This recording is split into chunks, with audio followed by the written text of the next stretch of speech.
Eleanor Caldwell unclasped the necklace her husband had given her 21 years ago, pressed it into his open palm, and turned her back on the only life she had ever built. Moments before, Nathaniel had taken a girl half her age by the hand and told all of Virginia that his future belonged to someone new. The room went silent. Every soul in it waited for her to weep. She did not. If you believe a woman's worth was never his to give or take away, subscribe and follow her story to the very end, and comment the city you're watching from so I can see how far Eleanor's story travels. The clasp gave way beneath her fingers before Nathaniel had finished speaking, and Eleanor Caldwell held the necklace in her palm like something already dead. "I believe my future belongs with someone who brings new life into this house," Nathaniel said again, louder this time, as if the silence were a thing he could fill with repetition. His hand was warm around Clara Bennett's, and the girl stood beside him with her chin lifted and her cheeks the color of a struck match. 90 guests. Eleanor had counted them herself that morning, had gone down the list of Virginia's oldest families with the housekeeper at her elbow, had chosen which ones sat near the head of the table and which ones sat far from it. She knew every face turned toward her now. She had welcomed most of them into this house across 21 summers, had nursed their fevers, buried their dead beside her own, lent them money her husband never knew she'd lent. Eleanor! That was Judge Ashford, half risen from his chair, his napkin still clutched in one fist. "Nathaniel, for God's sake, sit down!" "I'll not sit down in my own house and be told when to speak," Nathaniel said. "This isn't speaking. This is honesty, Thomas. Something this room could use more of." Eleanor set the necklace down on the white cloth in front of her. She did it slowly, deliberately, and the small sound of the gold links striking the linen carried farther than any of Nathaniel's words had. Then she folded her hands in her lap. She was aware of her own heartbeat, and thought it strange that it hadn't quickened. 21 years she had waited for some catastrophe, some fire or flood or failed harvest to take everything from her. She had braced for all of them. She had never once braced for this, for the small, well-dressed cruelty of a man she had saved, standing up at supper and handing her life to a girl who couldn't yet cook a joint of beef without burning it. "You've nothing to say," Nathaniel said, and there was something almost desperate under his pride, now some need for her to make this a fight so that he might win it. "After everything, Eleanor, not one word." "You want me to weep," she said. The room stilled further, if such a thing were possible. "You want me to stand up and beg you?" She went on, and her voice was low and even, and it reached the far corners of the room the way a whisper does in a church. "You've been imagining it for weeks, I expect. How I'd fall apart. How you'd comfort me, and everyone would see how patient you were with a hysterical woman. That's why you did it here, isn't it, Nathaniel? Not in your study, not in our bedroom. Here, where they could watch." Clara's hand loosened in his. Nathaniel did not seem to notice. "So they'd understand," Eleanor said, "that it was mercy." "Eleanor, but I won't give it to you." She rose. She did it without haste, pushing her chair back with the backs of her knees, standing to her full height in the gown she'd worn to their wedding, taken in twice over the years and let out once. "You'll have to be cruel without my help." She stepped away from the table. "Sit down," Nathaniel said. His voice cracked on it. "Eleanor, sit down. We haven't. There's the toast, there's the people have come a great distance." "Then you'd best not keep them waiting," she said. And she walked the length of the table toward the doors at the far end of the room, past every face she'd ever fed, and not one of them could hold her eyes. Behind her she heard Clara say in a small, bewildered voice, "Nathaniel, you said she'd understand." And she heard Nathaniel hiss something back, and she heard Judge Ashford's chair scrape hard against the floor, but she did not turn around. Hattie was waiting in the corridor. The housekeeper had been with the house longer than Eleanor had come to it as a girl in the previous Caldwell's time, and her broad, plain face had gone the color of ash. "Ma'am," Hattie said. "Mrs. Caldwell, Don't." Eleanor kept walking, and Hattie fell in beside her, wringing her apron in both hands. "Don't be kind to me yet, Hattie. If you're kind to me, I'll break, and I won't break in this house. Not tonight." "Yes, ma'am." Hattie's jaw worked. "Then I won't, but I'll walk with you." you'll lose your place. I reckon I'll lose it either way, Hattie said, the minute that child starts running this household. So I'll walk with you and be glad of it. They came to the wide staircase, and Eleanor took it slowly, one hand on the rail, and she was halfway up before she realized her whole body was shaking, a fine, hard tremor that had nothing to do with cold. It was July. The night was warm as blood. She stopped on the landing and gripped the rail with both hands and breathed. "You go on down and see to the horses," she said. "Have Samuel bring the small trap around to the kitchen door, not the front. I won't have them watch me leave the way they watched him." She stopped. "Just the kitchen door." "Tonight, ma'am. You'd leave tonight. It's near 10 o'clock. There's nowhere." "There's Whitmore Hill." Hattie went very still. "Your daddy's old place, ma'am. That house has stood empty 6 years. There's no fire laid, no food, the road's half washed out." "It's mine," Eleanor said. "It's the one thing in this world that's mine and not his, Hattie, because he never wanted it. Called it a ruin. Called my father a ruin most days." She straightened, let go of the rail. "The trap. The kitchen door. And Hattie, my mother's trunk from the cedar room and the small writing desk. Nothing else. I'll not take one thread of Caldwell linen out of this house." Hattie's eyes were wet now, but she nodded sharp and went. Eleanor climbed the rest of the stairs alone. In the bedroom she had shared with Nathaniel Caldwell for 21 years, she did not sit down on the bed. She stood in the center of the floor and made herself look at it. The tall carved posts she had chosen. The coverlet she had sewn through 2 winters. The window she had sat beside every morning to catch the first light while she went over the accounts he never bothered to read. She had run this house. She had run his farms and his mills and the whole vast machinery of his fortune. And he had stood in the doorways of parlors and told men that he'd built it all with his own 2 hands, and she had let him because she had loved him, and because a wife's cleverness was a thing you kept hidden in Virginia in the year 1817. She heard the door open behind her and did not turn. "You've made a scene," Nathaniel said. "You realize that.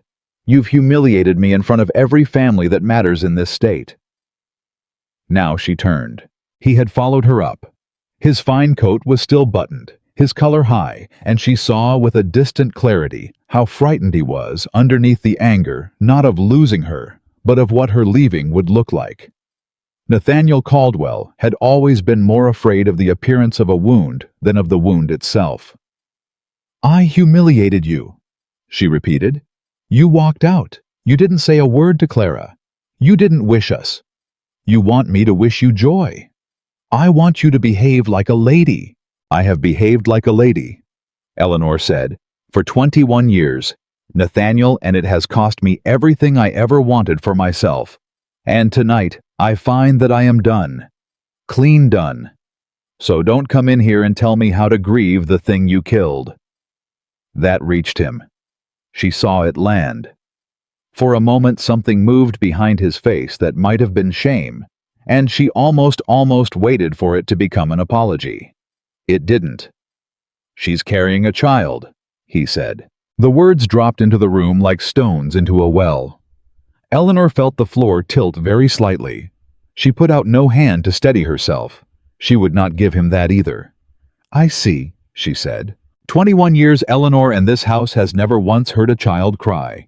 21 years I've waited for an heir. A man in my position there are men who'd have set you aside a decade ago, and no one would have blamed them. I waited. I was patient. And you," his voice thickened. "You know it was you. The physician said—" "The physician," Eleanor said quietly, "said a great many things to you and none of them to me, and you believed the ones that let you sleep. That's not—" "I buried 3 Nathaniel." She said it very softly, and it stopped him cold. "You didn't know that, did you? Because I never told you. 3 in the early years before they were far enough along to name. I lost them in the night, and I cleaned the sheets myself before the maids woke, and I came down to breakfast and asked you how you'd slept. Because you couldn't bear grief. Because it made you cold, and it made you cruel, and I learned to carry mine where you'd never see it." She watched the blood leave his face. So don't stand in the doorway of the room where I lost your children and tell me I gave you none." The silence after that was a long one. Somewhere below, faint, the guests were leaving. She could hear the crunch of carriage wheels on the drive, the low murmur of people who had come for a celebration and were fleeing a disaster. "I didn't know," Nathaniel said at last. "No." Eleanor agreed. "You made certain you never had to." He looked for one moment like a man standing at the edge of something he could not undo. And then, the way she had watched him do 1,000 times across 21 years, he stepped back from the edge and found the version of the story that let him keep his dignity. "It doesn't change what's needed," he said. "The estate needs an heir. That's not cruelty, Eleanor. That's the plain hard truth of land and name and law. Clara is young. She can give me what you couldn't. I'm sorry for it. I am. But a man has to think of what comes after him." "A man," Eleanor said. "Yes, you've always been very good at thinking of the man."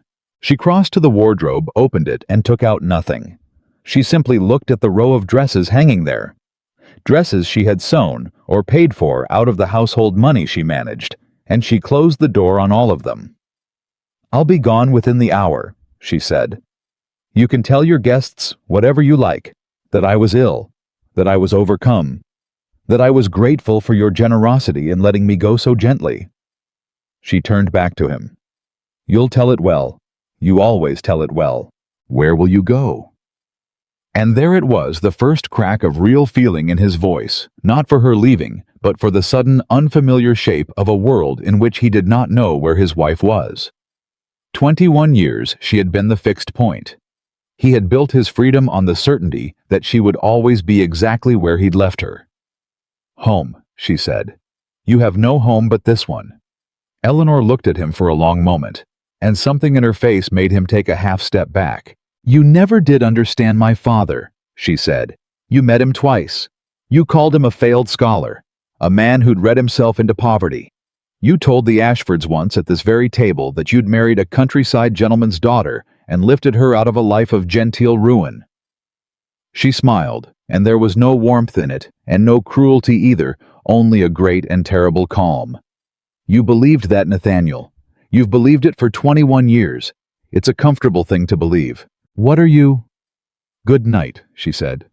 "I hope she makes you happy, I truly do. Because you're going to need happiness where you're headed, and I don't think you've the first idea how to find it without me." She walked past him out the door and down the stairs, and he did not follow. The kitchen was dark save for a single lamp, and Hattie stood by the door with a shawl over her arm and Samuel the stable hand behind her, cap in hand. "Trap's ready, ma'am," Samuel said. "But that road to Whitmore Hill, it ain't been kept. I'll drive you slow, and I'll come back for you in a day or two, see you've got what you need." "You'll do no such thing," Eleanor said. "You'll drive me there tonight, and then you'll come straight back, and you'll say nothing to anyone about where I've gone. I won't have you lose your place on my account." "Ma'am, with respect." Samuel turned his cap in his hands. "I've worked this stable 11 years, Mr. Caldwell. He don't know the name of a single horse in it. You do. You know 'em all. You sat up 3 nights with the bay mare when she foundered, and you never let on to a soul it was you saved her." He set his jaw. "So I'll drive you, and I'll come back and check on you, and if he wants to turn me off for it, he can find someone else to keep his horses alive." Eleanor's composure, which had held through everything, wavered now. She looked at these two people, a housekeeper and a stable hand, the only 2 souls in 90 who had followed her into the dark, and she felt her throat close. "You'll both be the ruin of yourselves," she managed. "Reckon we'll take our chances," Hattie said, and she put the shawl around Eleanor's shoulders and drew it close the way you'd wrap a child, and Eleanor let her. The trap jolted out along the washed-out road in the dark, and Samuel drove it slow and careful, and Eleanor sat with her mother's small trunk at her feet, and did not look back at Caldwell Manor. She had promised herself she would not, and she did not. But she felt the great lit house recede behind her, all the same. Felt 21 years of her life peel away from her body 1 mile at a time, and by the time the horse turned up the overgrown lane toward Whitmore Hill, she felt scraped down to something she barely recognized. The old house rose black against the stars. 6 years empty. The porch sagged on one side.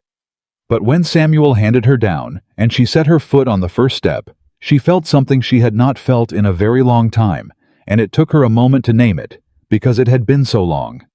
She felt like she had come home. "I'll get a fire going," Samuel said, "and then You'll go back," Eleanor said.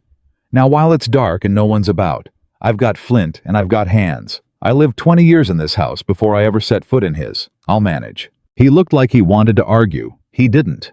He tipped his cap and his eyes were bright, and he said, "You were always the good one up at that house, ma'am. Everybody down in the quarters and the stables knew it. Weren't never no doubt in our minds who ran that place." And then he climbed back up onto the trap and clucked to the horse and was gone. Eleanor stood alone on the sagging porch of her father's house. Then she went inside. It took her the better part of an hour to find a lamp with oil still in it and coax a flame. The house smelled of dust and mice and old paper, but the furniture was still there under sheets, and when she pulled the sheet off her father's chair by the cold hearth, a small cloud rose up, and the leather beneath was cracked but familiar, and she sat down in it and put her face in her hands, and finally let herself weep.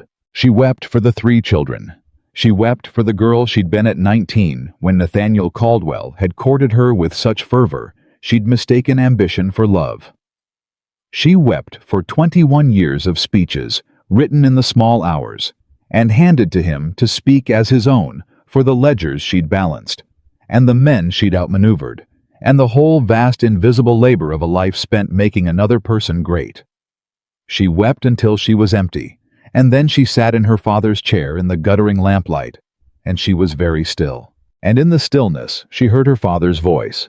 Not truly, she was not a woman given to fancy, but the memory of it clear as if he sat across from her. "Eleanor, if the world ever teaches you to believe you are only someone's shadow come home, you'll remember who you are." He'd said it to her the last time she'd seen him alive. She'd been 34.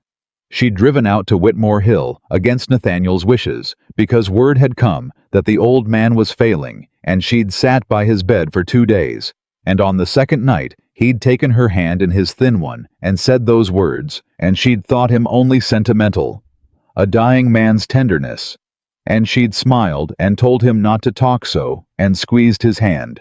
She'd not understood. She understood now, sitting in his chair, with her whole life burned down behind her, that he had been trying to tell her something, that there had been an urgency in it she'd been too weary to hear. "You'll remember who you are." Eleanor lifted her head. Her father had spent his last 35 years in this house doing what exactly she had never known. As a girl, she'd thought he simply read. Men came to see him, sometimes important-seeming men in fine carriages who arrived after dark and left before dawn, and her mother had told her never to ask their names. Her father corresponded with people all across the young country. The post rider came to Whitmore Hill more often than he came to houses 10 times its size. But when Eleanor had asked as a child what her father did, her mother had only smoothed her hair and said, "Your daddy helps folks understand each other. That's all. It's quiet work." Quiet work. Eleanor had accepted it.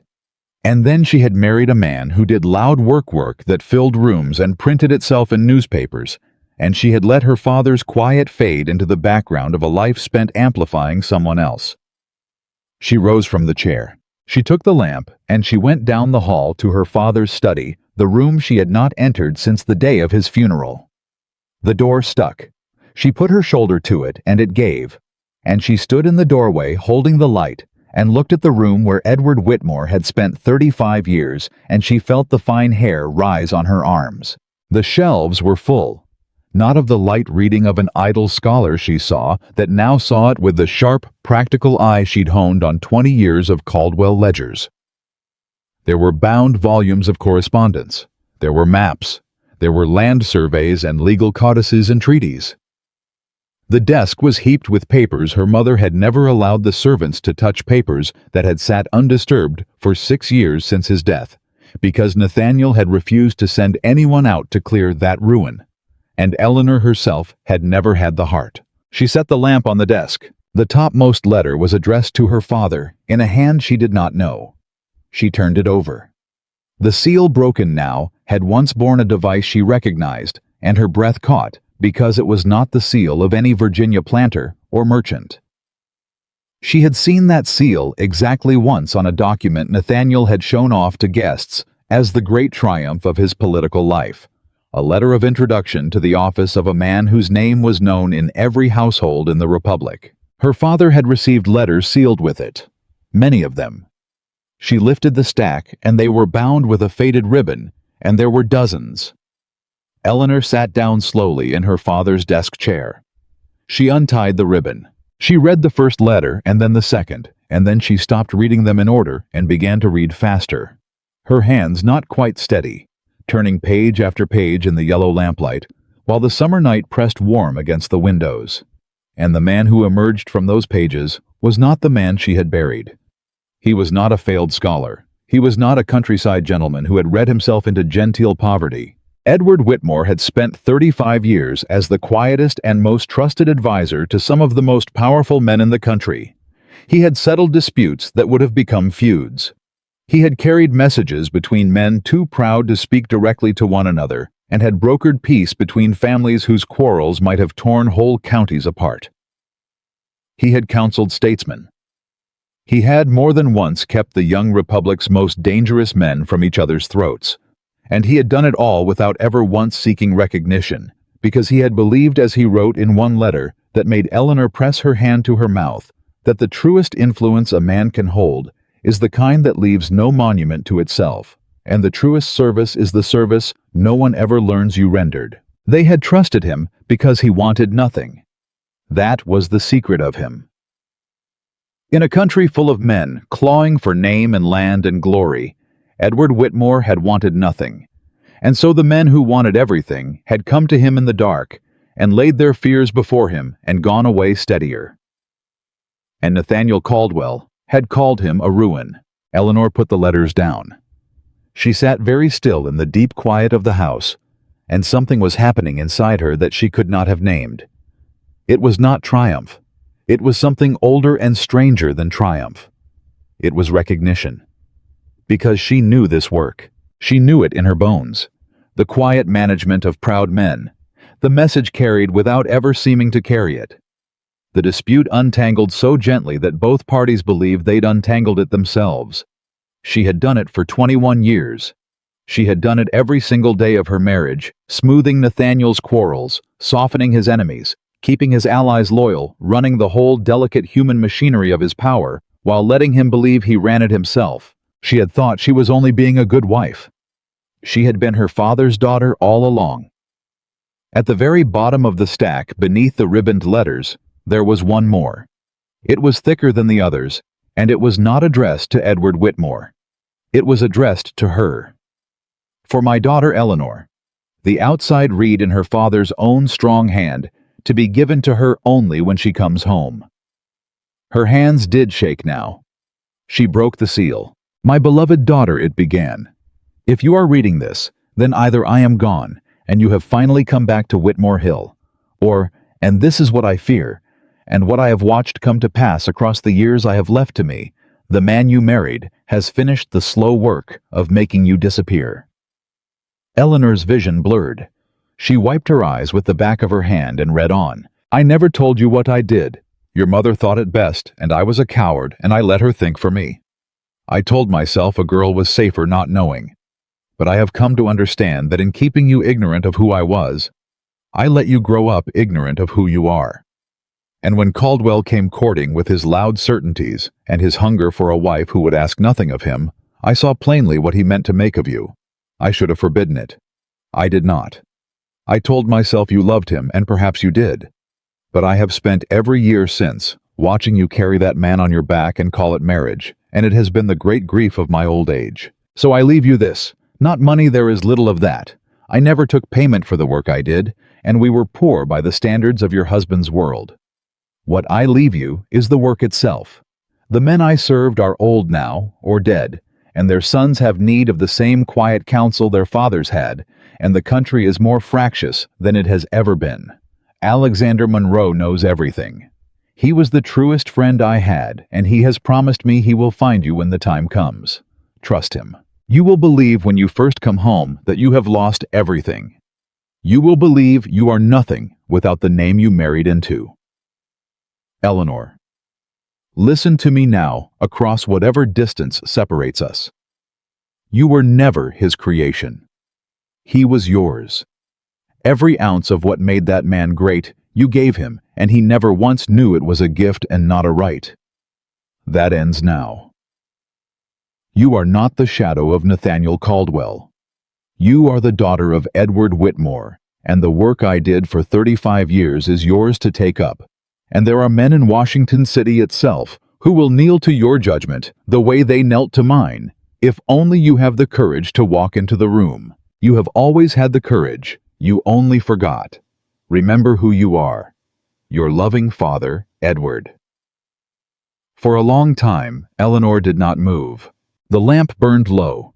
Outside, the first gray of dawn began to seep into the windows, and a mockingbird started up in the overgrown garden, running through its whole stolen repertoire of other birds' songs, as if it had never in its life been told to be quiet.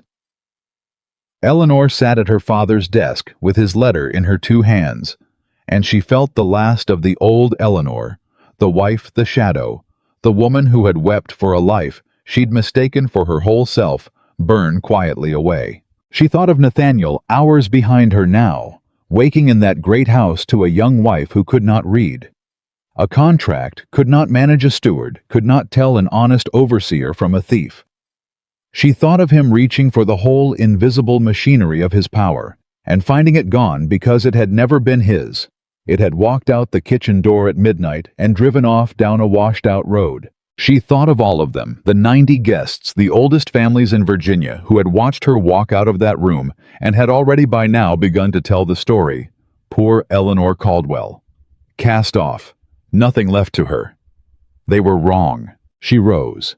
She went to the window and pushed it open, and the warm morning air came in smelling of honeysuckle and dust and the river down below the hill. And she stood in the gray light in her wedding gown taken in and let out 40 years old, and she was not afraid. There was a sound on the road. Eleanor stilled. It was too early for Samuel to be back, and no one else knew she was here. She heard the slow clop of a single horse, the creak of a good carriage coming up the lane toward the house. The lane that had been impassable to Nathaniel's fine equipages for 6 years, that her own trap had barely managed in the dark.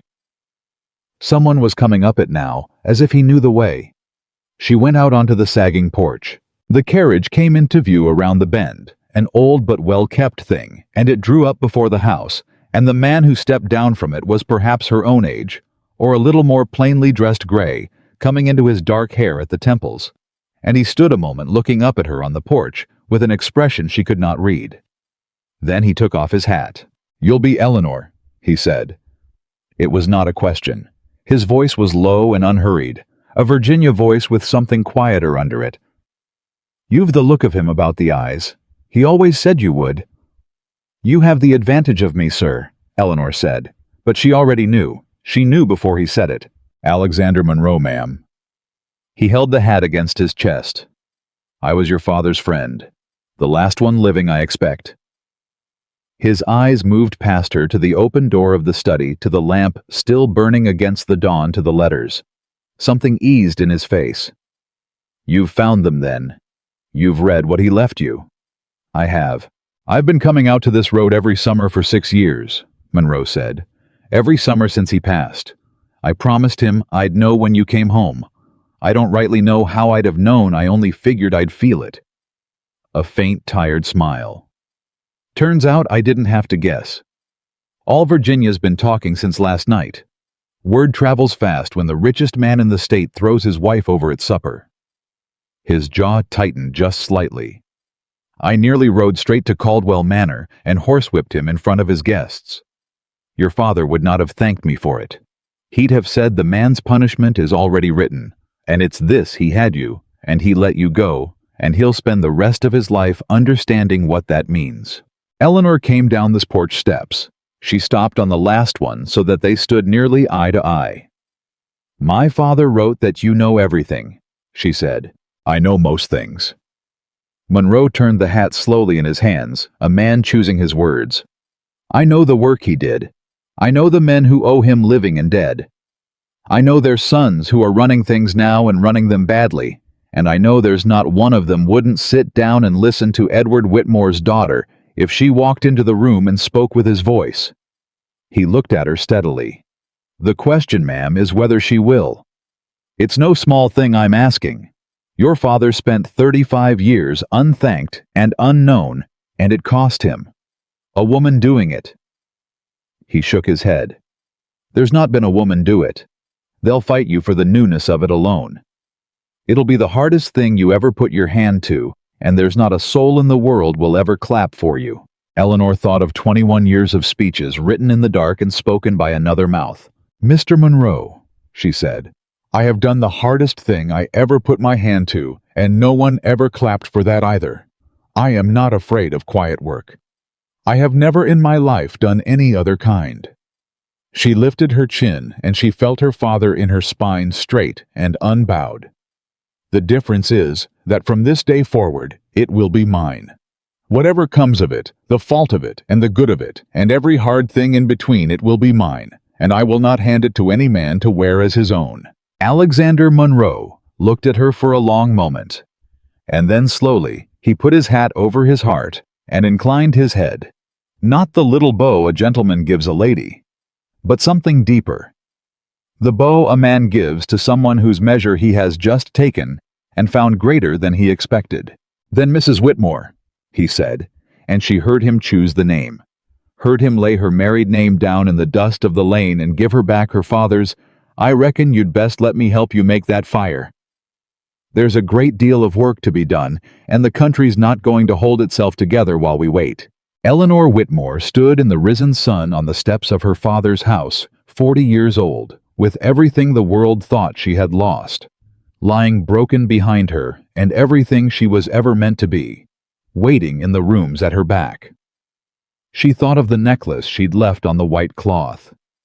She thought of the girl in the gown, the color of a struck match. She thought of the man who had called her father a ruin. And she found to her own quiet astonishment that she pitied him. Yes, she said, there's a great deal of work to be done. She turned and walked back into the house, and Alexander Monroe followed her, and the mockingbird went on singing every song but its own in the wild garden. And the summer of 1817 climbed gold and merciless over the hills of Virginia, and Eleanor Whitmore, who had lost everything, took up her lamp and went to read the rest of what her father had left her. The fire caught on the third try, and Alexander Monroe sat back on his heels and watched it take, and Eleanor watched him rather than the flames. You knew my father better than his own wife did, I think, she said. No man knew Edward Whitmore that well. Monroe rose, brushing ash from his knees. But I knew him well enough to know he was afraid of exactly one thing in this world, and it wasn't dying. He looked at her. It was you. What Caldwell would do with you given time. He used to say a man like that doesn't strike you down all at once.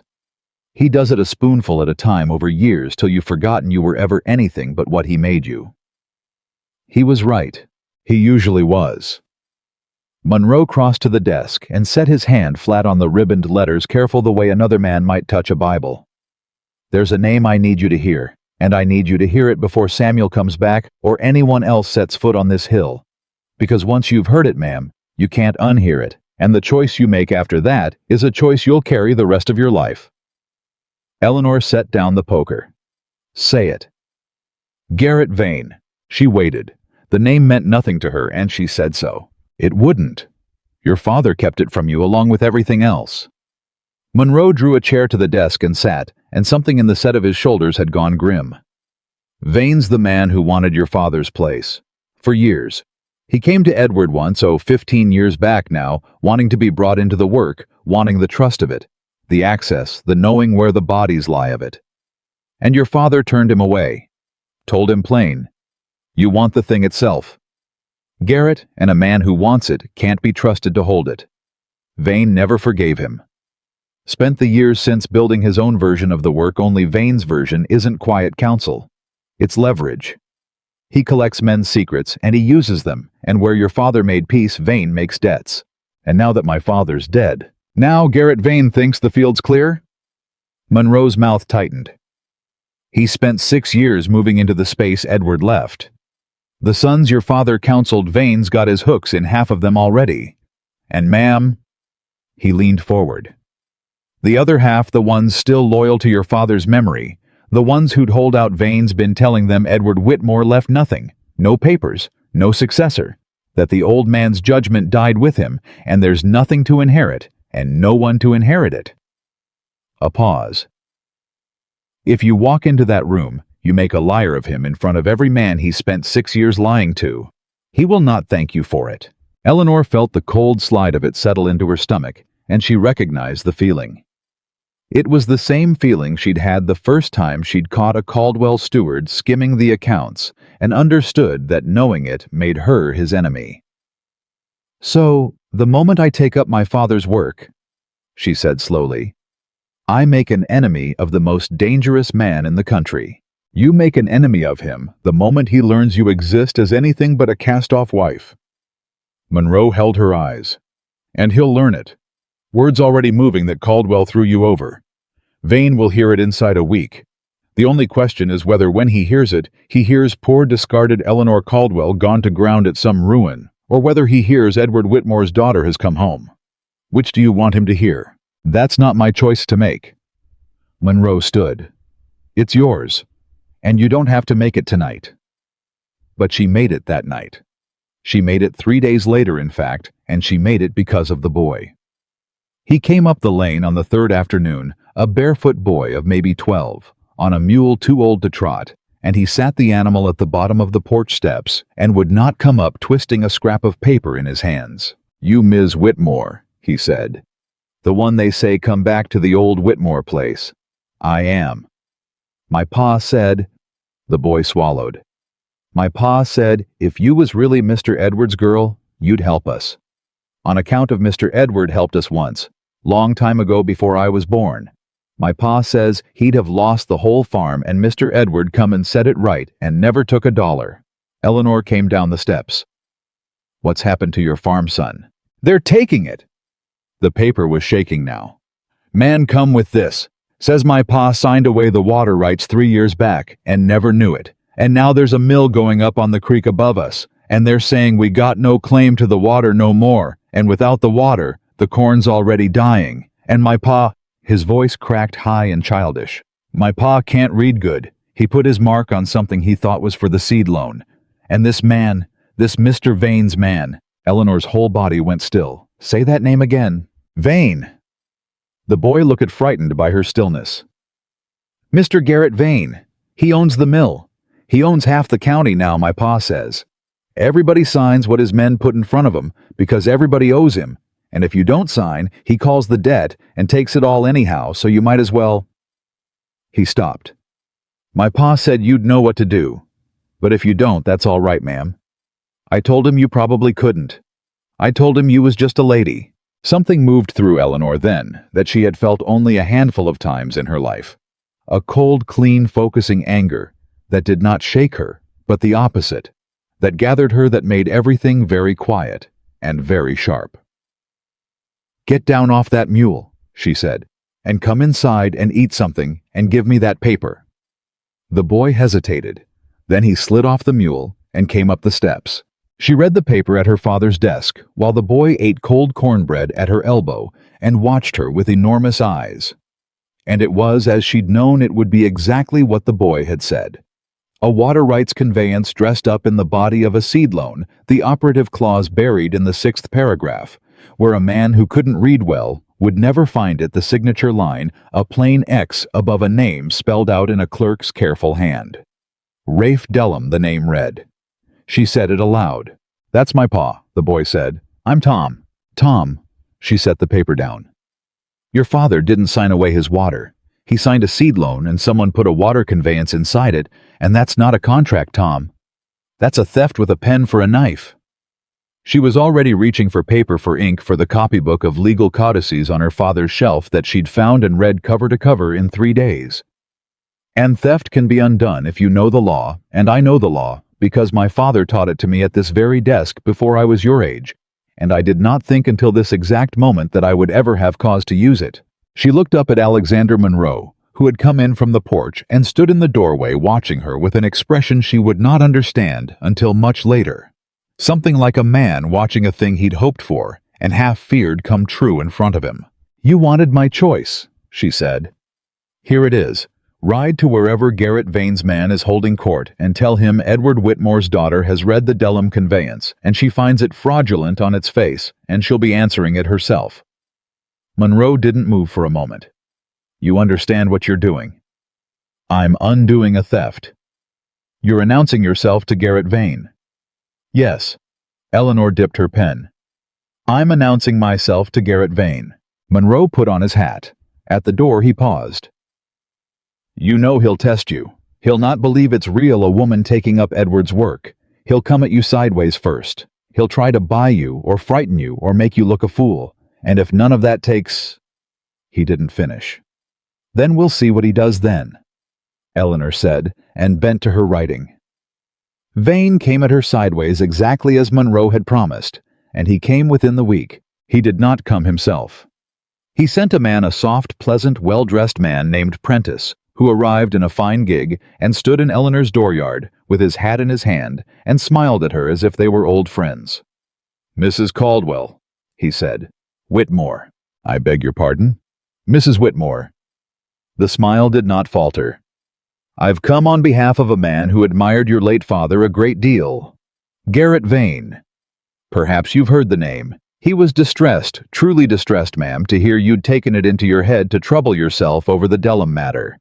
A small farm dispute, beneath a lady of your standing.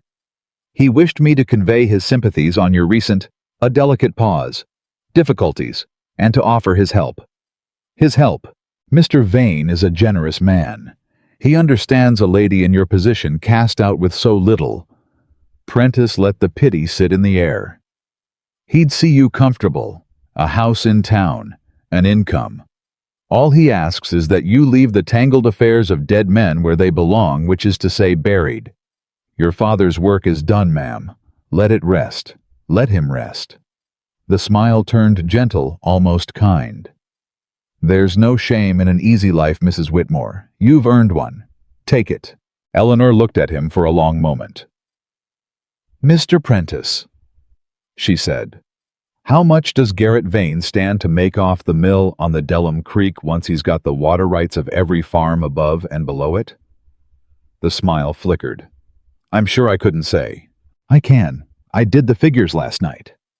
She named a sum and watched his face and saw by it that she'd guessed within a few $100s.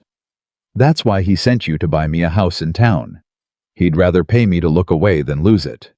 Which tells me the conveyance won't stand if it's answered, and he knows it won't, and he's frightened." She stepped closer. "You tell Mr. Vane I said no, and you tell him something else. You tell him I read every letter my father ever kept. Every one, Mr. Prentice. And I know precisely which of them concern him." That was a lie. She had not yet found a single letter concerning Garrett Vane. But she watched the bluff land, watched the soft, pleasant man go the color of tallow, and she knew she'd struck bone. "He'll not be gentle again," Prentice said, and the smile was gone entirely now. "You understand that. This was the gentle offer, Mrs. Whitmore. There won't be a second."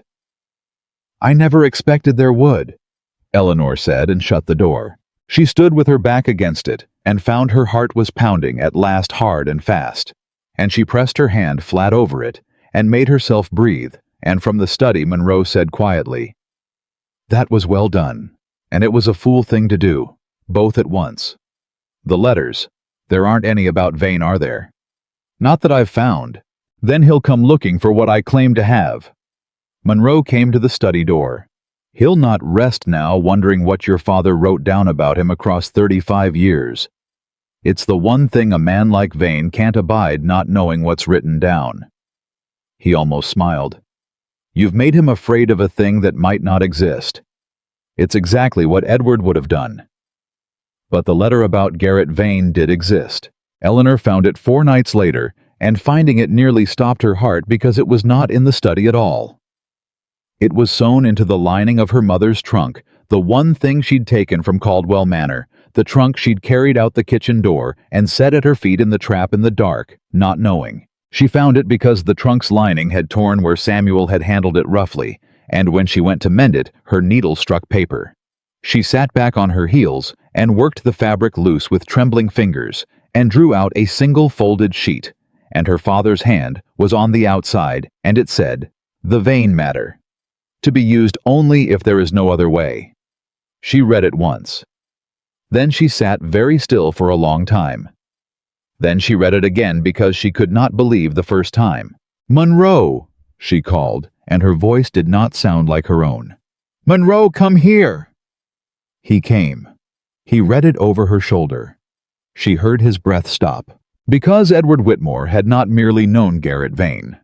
Edward Whitmore had 20 years before been asked by 3 of the most powerful men in the country to sit in quiet judgment on a matter that would have hanged Garrett Vane had it gone to any court in the land, a fraud so vast, a betrayal of trust so complete, that the men Vane had wronged had wanted him destroyed. And Edward Whitmore had counseled mercy.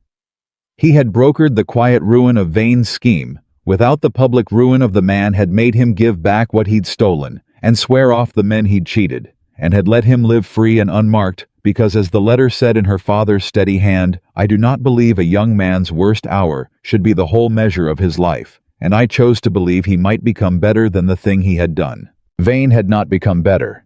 Vane had spent 20 years becoming worse safe in the knowledge that the one man who could destroy him had chosen out of mercy not to.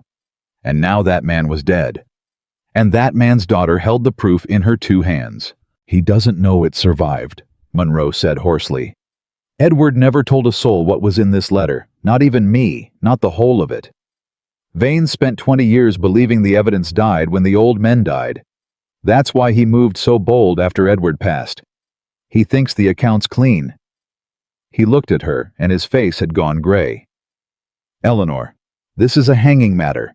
What you hold in your hand can put Garrett Vane on a gallows, and that means the moment he knows for certain it exists, not suspects, knows he will do anything on this earth to see it burned and you buried with it." Eleanor did not answer at once. She was thinking of Tom Dellum's father who couldn't read. She was thinking of the corn already dying for want of water. She was thinking of a soft man named Prentice saying there won't be a second gentle offer. She was thinking of her father, who had held this same paper 20 years ago and chosen mercy, and she was wondering for the first time in her life whether her father had been wrong. "He counseled mercy," she said slowly, "and the mercy became a weapon in the hands of the man he spared. Every farm Vane's stolen, every family he's ruined, my father made it possible, by being kind." Edward couldn't have known. He should have known. She stood. "A man who wants the thing itself can't be trusted to hold it. My father said that. He knew what Vane was, and he was kind to him anyway, and the kindness cost 20 years of other people's lives." She folded the letter and held it against her chest. "I loved my father, Alexander. I love him more this week than I ever did while he lived, but I will not make his mistake. I will not be merciful to Garrett Vane." "Then you mean to use it, the letter, to ruin him?" "No." She surprised herself with the word and surprised him more. "Not to ruin him, to stop him. There's a difference, and my father would have understood it even if he wouldn't have made my choice." She looked at Monroe. "If I take this to the men Vane wronged, the ones still living, and I lay it before them, I don't have to hang him. I only have to show them the account isn't clean. That Edward Whitmore's judgment didn't die with Edward Whitmore. That there's a hand still holding the reins my father held.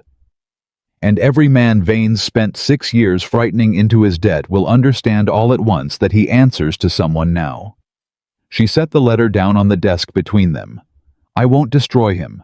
I'll do something he can't survive. I'll make him accountable." Monroe stared at her for a long moment. "God above," he said quietly. "You are your father's daughter, and you're something he never was. He'd never have said that word.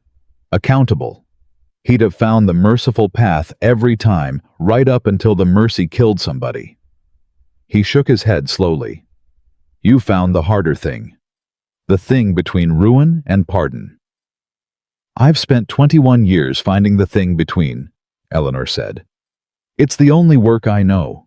They rode out to answer the Dellum conveyance the next morning, and Eleanor answered it in the front room of a county magistrate named Cole, with Rafe Dellum standing hat in hand by the door, and his boy Tom pressed against him, and Garrett Vane's lawyer sitting fat and confident behind a stack of papers.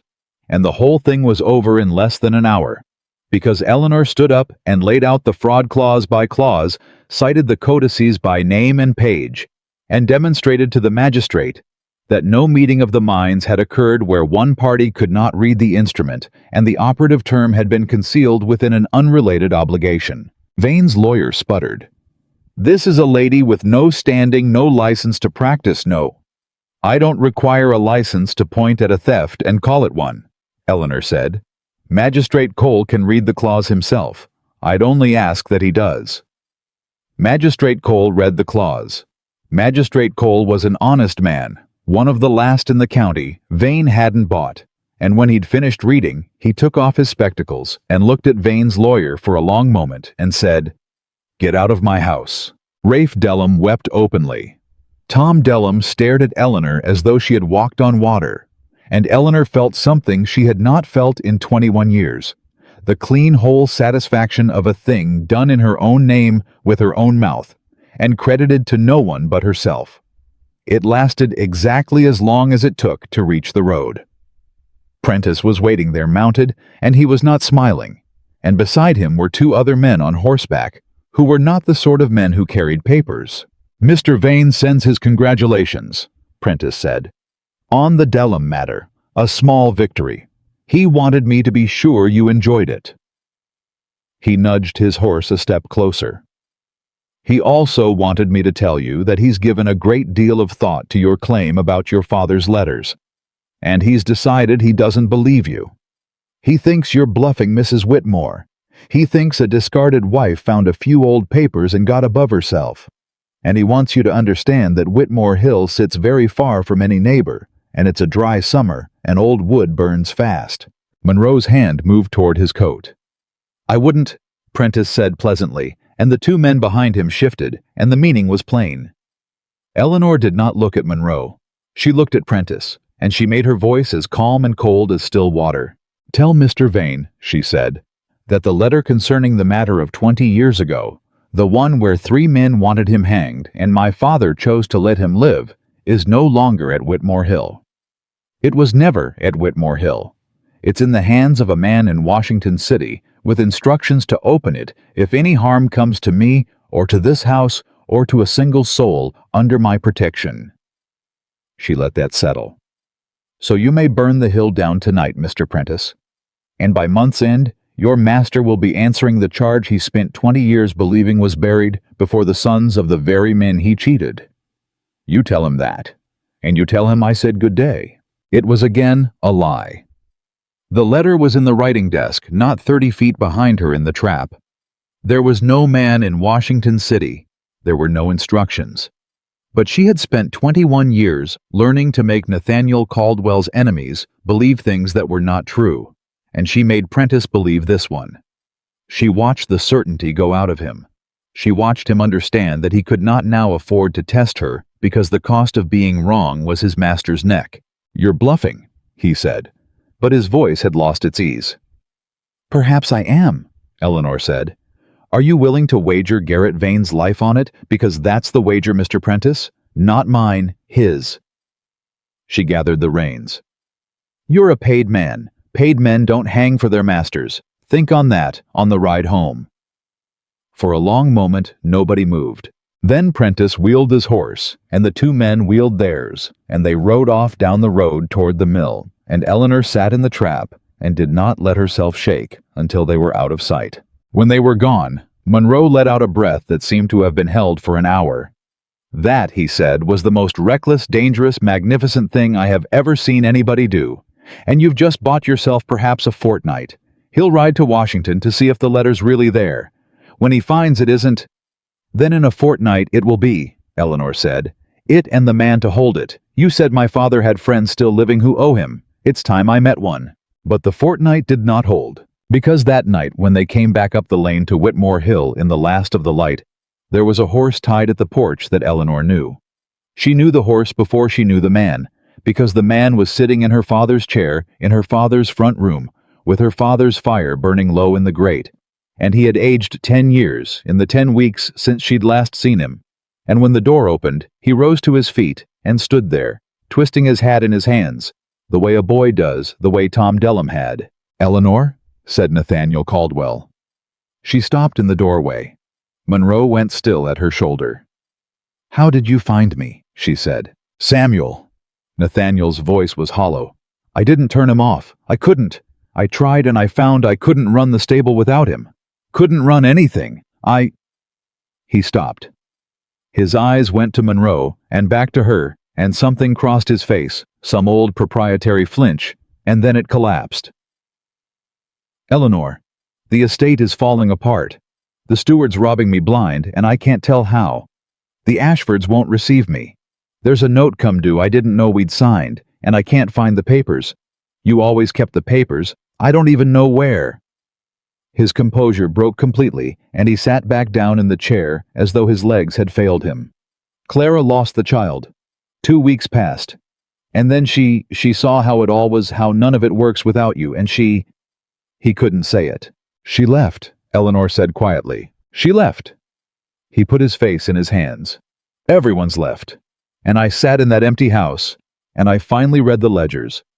Eleanor, I read them for the first time in my life, and I saw your hand on every page, 21 years of your hand, and I understood."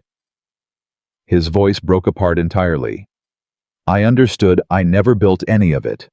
Not one stone. It was you. It was all of it you the whole time. And I stood up at that table, and God forgive me. I don't know how to live in the thing you built without you in it." The room was silent but for the fire.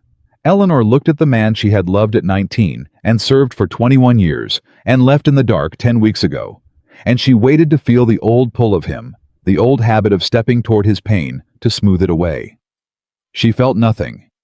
She searched herself honestly and found the place where that pull had lived and found it empty. "You've come to ask me back," she said. "I've come to beg you back." He lifted his ravaged face. "I'll never speak a cruel word again as long as I live. I'll put your name on the deeds, both names. I'll tell every family in Virginia the truth of what you did. Anything. Only come back and help me hold it together, because it's coming apart, Eleanor. It's all coming apart in my hands." And there it was, even now, even ruined, even begging. "Come back and help me hold it together. Not come back because I wronged you.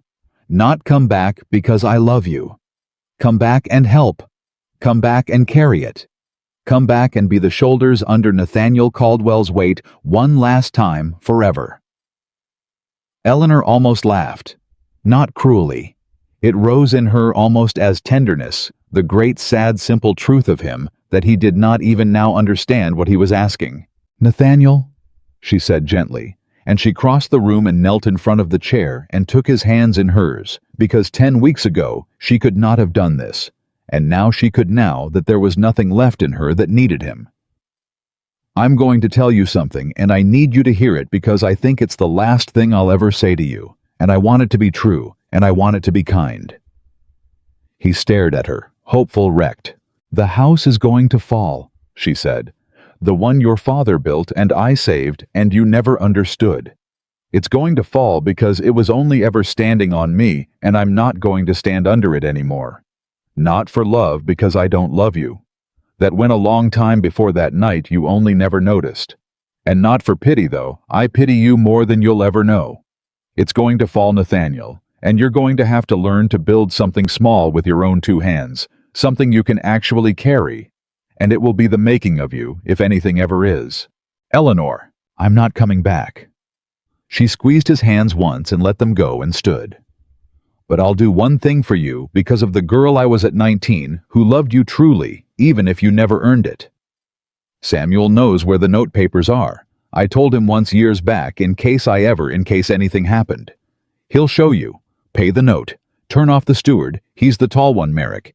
He's been robbing you 11 years, and I let it go because it kept him from robbing you worse elsewhere. And then sell the far 3 farms before the rest of it drags you under, and live small and be honest, and you might yet die a better man than you've lived." Nathaniel Caldwell looked up at her, and she watched the last of his hope go out, and beneath it, for the first time in the 22 years she'd known him, she saw something she'd never once seen in his face. Not pride, not anger, not the practiced dignity he wore like a coat. She saw understanding. Real, whole, unbearable understanding of exactly what he had done, and exactly what it had cost, and exactly who he had thrown away. "You were the best thing that ever happened to me," he said, "and I never knew it till you were gone." "Yes," Eleanor said, not unkindly. "You never did." She held the door. "Ride home, Nathaniel. It's a long way, and the dark's coming, and you've a great deal of work ahead of you." He rose. He was an old man suddenly, though he was only 45. At the door he stopped level with her, and he looked at Monroe once, and then back at her, and whatever he saw in her face made him let go of the last thing he'd carried up that lane. "Is he good to you?" he asked. "That man. Does he see you?" And Eleanor understood that this at the very last was the closest Nathaniel Caldwell would ever come to love, not the wanting of her, but the wanting of her to be seen now that he finally understood he never had. "He sees me," she said. Nathaniel nodded. He put on his hat, and he walked out of Whitmore Hill and out of her life, and she stood in the doorway and watched him ride down the dark lane, and she felt the grief of it move through her clean, and finish the way a wound finally closes after it's been draining a long time. When she turned back into the room, Monroe was watching her, and his eyes were bright, and he did not say anything for a moment. "You could have gone back," he said finally. "To wealth, to a great house, to the whole of it handed back with both names on the deed. Most would have. Most were never Edward Whitmore's daughter." Eleanor crossed to the desk and drew out the folded letter from her mother's trunk, the Vane letter, the hanging matter, and held it in the firelight. "There's a man to see in Washington City, my father's oldest living friend, you said, the one who'd hold this if I asked him to. Senator Hale. Aye, he'd hold it. He'd do more than hold it. He'd stand up in the well of the Senate and read the whole of it if Edward Whitmore's daughter asked him." Monroe rose. "But Eleanor, once you carry that letter into Washington, once you sit down across from Garrett Vane with the account in your hand and make him understand it's real, there's no coming back to a quiet life on this hill. You'll be in it the way your father was in it the rest of your days. The whole weight of it. Men's peace and men's ruin resting on your judgment." He held her eyes. "Your father carried that for 35 years, and it made him old before his time, and it cost him you. Are you certain, truly certain? Because there's still an hour left tonight where you could burn that letter and live free." Eleanor looked at the paper in her hand. She thought of Tom Dellum's father who couldn't read. She thought of the corn that would drink again now. She thought of every farm still under Vane's hand, every family still signing their lives away above a clerk's careful X. And she thought of her father choosing mercy 20 years ago, and the 20 years of ruin that mercy had bought. She folded the letter and put it in the breast of her dress over her heart, and she felt it there, and it did not feel like a weight. It felt like a key. "I'm certain," she said. "Have the horses ready before light. We ride for Washington City in the morning." They rode for Washington City before the light, and Eleanor did not look back at Whitmore Hill because she had learned by now that she was a woman who did not look back. The journey took 4 days, and on the 4th day, Monroe grew quiet, and when Eleanor asked him why, he said, "Because Vane rode this same road 3 days ahead of us. Prentice will have told him what you claimed. He's gone to find out whether Senator Hale really holds that letter, and when he learns Hale's never heard of it..." Monroe's jaw worked. "He'll know you bluffed, and he'll be waiting for us in Washington with that knowledge in his pocket."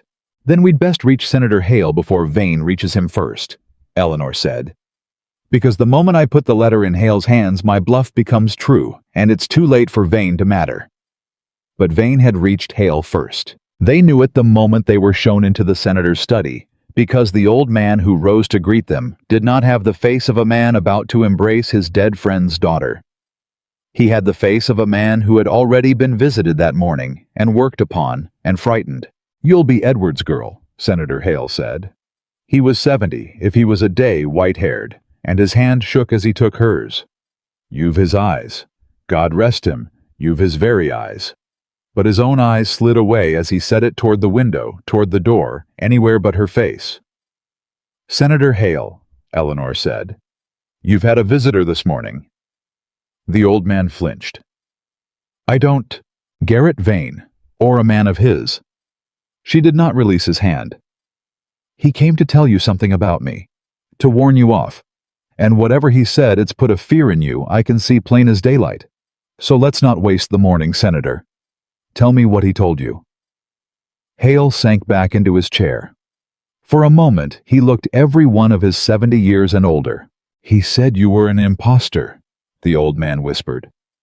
"A discarded wife driven half-mad by shame, come to trade on a great man's name. He said if I received you, if I let it be known that I gave Edward Whitmore's daughter my ear, I'd make myself a laughingstock and worse. He said—" Hale's voice dropped. "He said he had letters. Of mine. From 40 years ago when I was young and foolish and did a thing I've spent my whole life burying. He said if I stood with you, he'd see those letters read on the floor of the Senate, and my name ruined, and my grandchildren shamed, and everything I've built come down in a single afternoon." The old man's hands were shaking badly now. "I'm sorry, child. God help me. I'm an old man, and I'm a coward, and I can't stand with you. I daren't. He owns me. He's owned me for years, and I never knew how deep until this morning." Eleanor felt the floor drop out from under the whole of her plan. This was the plan. Hale was the plan. The man in Washington who would hold the letter, the friend who owed her father the pillar she'd built her entire bluff and her entire strategy upon. And Vane had reached him first and bought him with fear, the way Vane bought everyone. And now she stood in a strange city 4 days from home, with a hanging letter in her breast, and no one to hold it, and no one to stand with her and Garrett Vane somewhere in this same city, knowing now that her bluff was empty. Monroe's face had gone gray. "Hale, for God's sake, Edward gave you—" "I know what Edward gave me." The old man's voice cracked. "I know it better than you do, sir. Edward Whitmore saved me from those same letters 40 years ago. He's the reason they never surfaced. And now his own daughter comes to me needing that very help returned, and I'm too great a coward to give it. And I'll carry that shame to my grave." He put his face in his hands. "Go, please, before Vane's men see you leaving my house, and it's the ruin of us both. Go, child. I'm sorry. I'm so sorry." They went. They stood on the step of Senator Hale's fine house in the raw morning, with the whole of the plan in ruins, and Monroe swore softly and steadily under his breath, and Eleanor stood very still and made herself think. "He's beaten us," Monroe said. "I'll not lie to you, Eleanor, he's beaten us clean. Hale was the one man in this city with the standing to move on your letter. Without him, you've a hanging matter and no court to lay it before. Vane spent 6 years buying every other man who'd have listened. There's no one left. He's thought of everything." "No," Eleanor said slowly. "He hasn't." "Eleanor, he's thought of every man." She turned to Monroe, and something was kindling behind her eyes. "He spent 6 years buying and frightening every man in Washington who might move against him. Every man. He bought Hale this very morning with 40-year-old letters. He's certain he's closed every door." She began to walk fast down the street, and Monroe hurried to keep up. "But he's made the same mistake he made with me at Whitmore Hill. The same mistake Nathaniel made for 21 years. He's counted the men, and he's forgotten the women." "I don't. Whose letters is he holding, Alexander, to frighten Hale? Whose secret's a young man's foolish thing 40 years back? And who else in this city holds secrets, who hears everything, carries everything, knows which senator drinks and which one's ruined and which one's wife hasn't spoken to him in a decade?"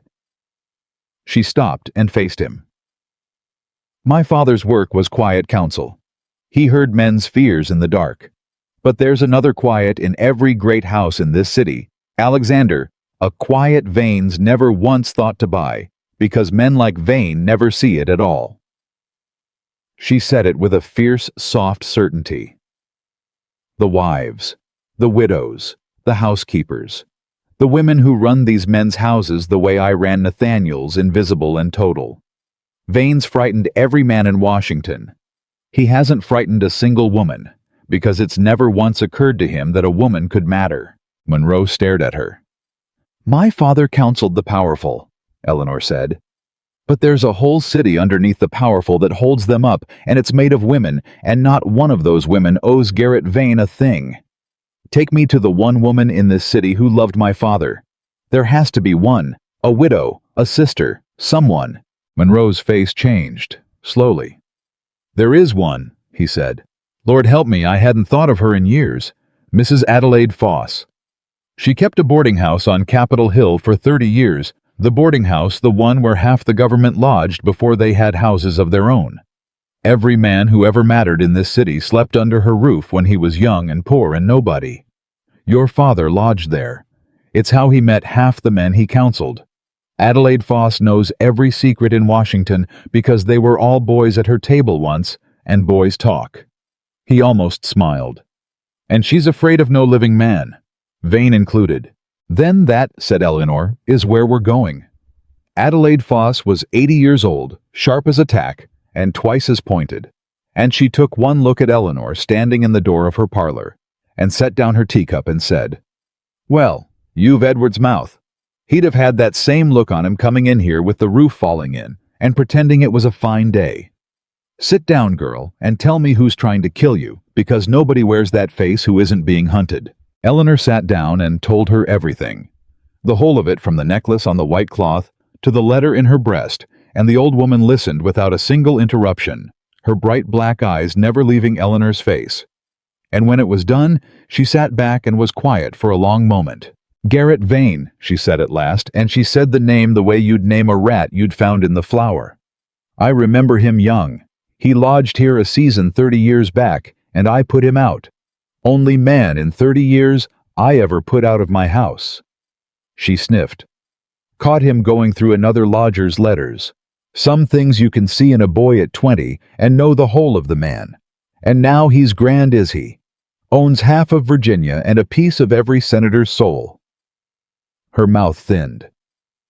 And he's frightened old Nathaniel Hale with those wretched letters from the banning business, I'll wager. Am I right? Eleanor went very still. How could you possibly? Because I was their child. 40 years ago. Nathaniel Hale was 22 and stupid and in love with a married woman named Banning, and he wrote her letters a young fool oughtn't write, and when it all came apart, your father cleaned it up and made the letters disappear. The old woman's eyes glittered. Except they didn't disappear, did they? Somebody kept them, and now that somebody's Vane. She leaned forward. Here's what men like Vane never understand, girl. They think a secret is a chain. They think if they hold the letters, they hold the man. But a secret's only a chain if the man's alone with his shame. The minute somebody else knows somebody kind, somebody who doesn't judge the chain turns to string. She smiled, and it was not a gentle smile. I've known about the Banning letters for 40 years. Nathaniel Hale doesn't know I know.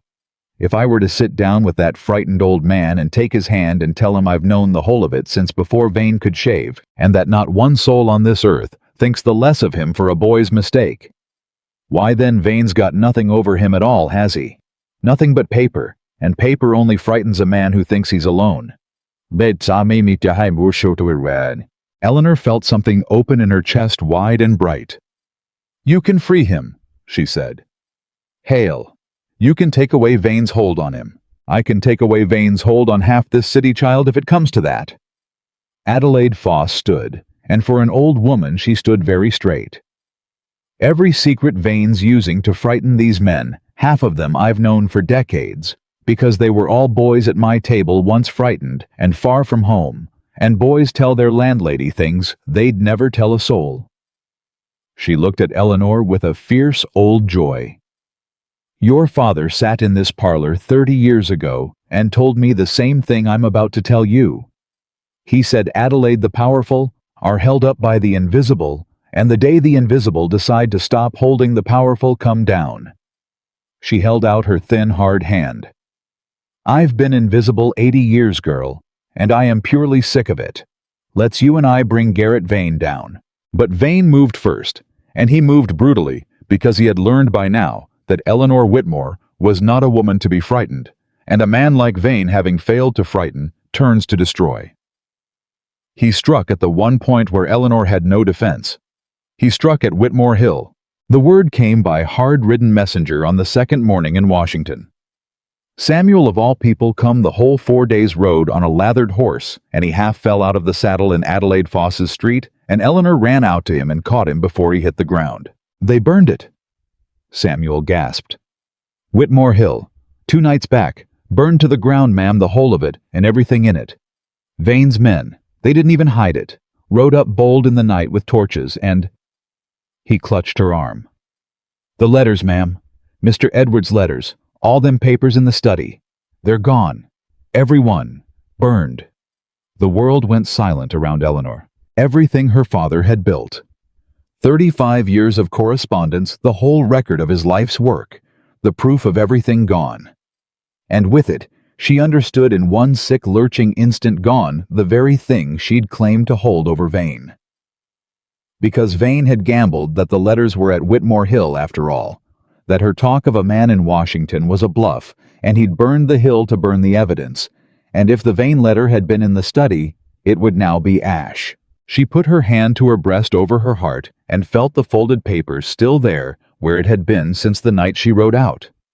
The Vane letter had not been at Whitmore Hill. It was here, against her heart. 4 days away when the torches came. She began very quietly to laugh.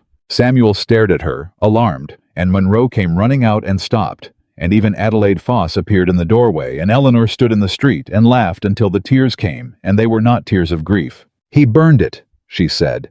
He burned the hill to destroy the one letter that could hang him, and it wasn't there. It was never there. I've had it against my heart for a week. She looked up, and her face was wet and shining and terrible. He's shown his whole hand, Alexander. He's committed arson to destroy evidence, and the evidence survived. He's proven by burning it exactly how much he fears it. And he doesn't know. He rode home thinking he's safe, thinking the account's ash. She wiped her face with the back of her hand. He thinks he's won. And I hold the one thing in the world that proves he's a man who burns houses to hide a hanging crime. Eleanor, Monroe's voice was very careful. That was your father's house. Your home. Everything he left you. He left me this. She drew the letter from her breast and held it up in the morning light. He left me the work and the courage and the one true thing that matters. The house was wood, Alexander. Vane can burn wood. He can't burn what my father put in me, and he can't burn this because he doesn't know I have it. She turned to Adelaide Foss. How long to free Senator Hale to take away Vane's hold on him? An afternoon, the old woman said. Her eyes had gone hard and bright as chips of coal. I'll go to Nathaniel Hale this very hour and take his hand and give him back his spine. And then, girl, then you'll have your senator. And a man like Hale, once he's free, and once he's ashamed of how frightened he was, there's no fiercer ally in the world than a coward who's been given back his courage. It took the afternoon exactly as she'd said. Adelaide Foss went to Senator Hale, and what passed between them, Eleanor never fully learned, but the old woman came back at dusk with her chin high and said, "It's done." He wept. Men always weep when you take a chain off them. They've worn so long they forgot it was a chain. He'll stand with you now. He'll do more than stand. He means to make up for the morning. He turned you away, and there's no motive on earth stronger than a good man's shame at his own cowardice. She looked at Eleanor.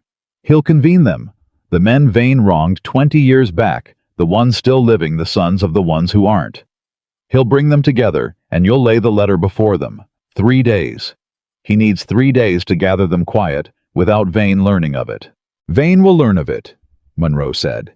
He learns everything. Not this time, said Adelaide Foss.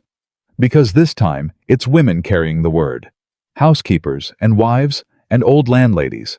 And Garrett Vane has never once in his life thought to watch the women. She smiled her terrible smile. "The invisible are moving, sir.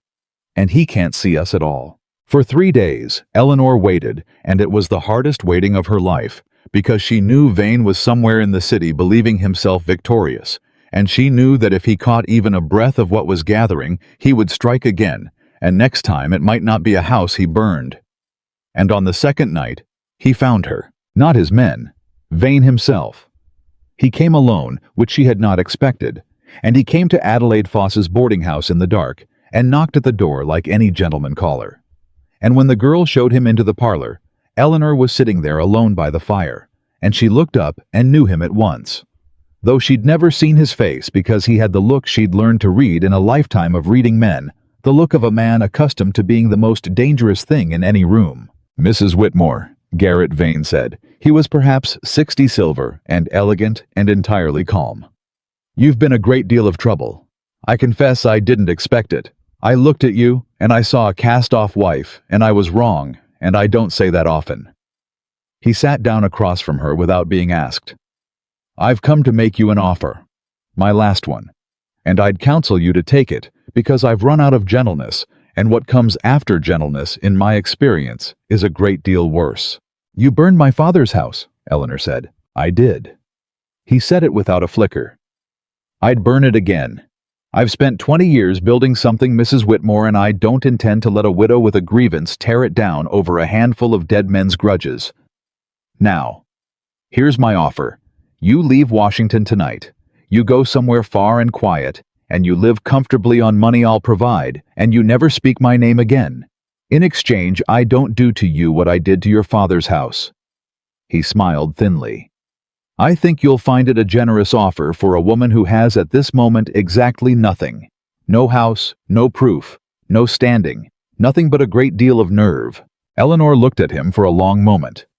And then she did the thing she had learned to do in 21 years of making powerful men believe things she let him see, for just an instant, a flicker of the fear he expected, and then she let it firm into resolve, so that he would believe the resolve was hard-won and therefore real. "You're right," she said quietly. "I have nothing. The letters are ash. You saw to that." She let her voice waver.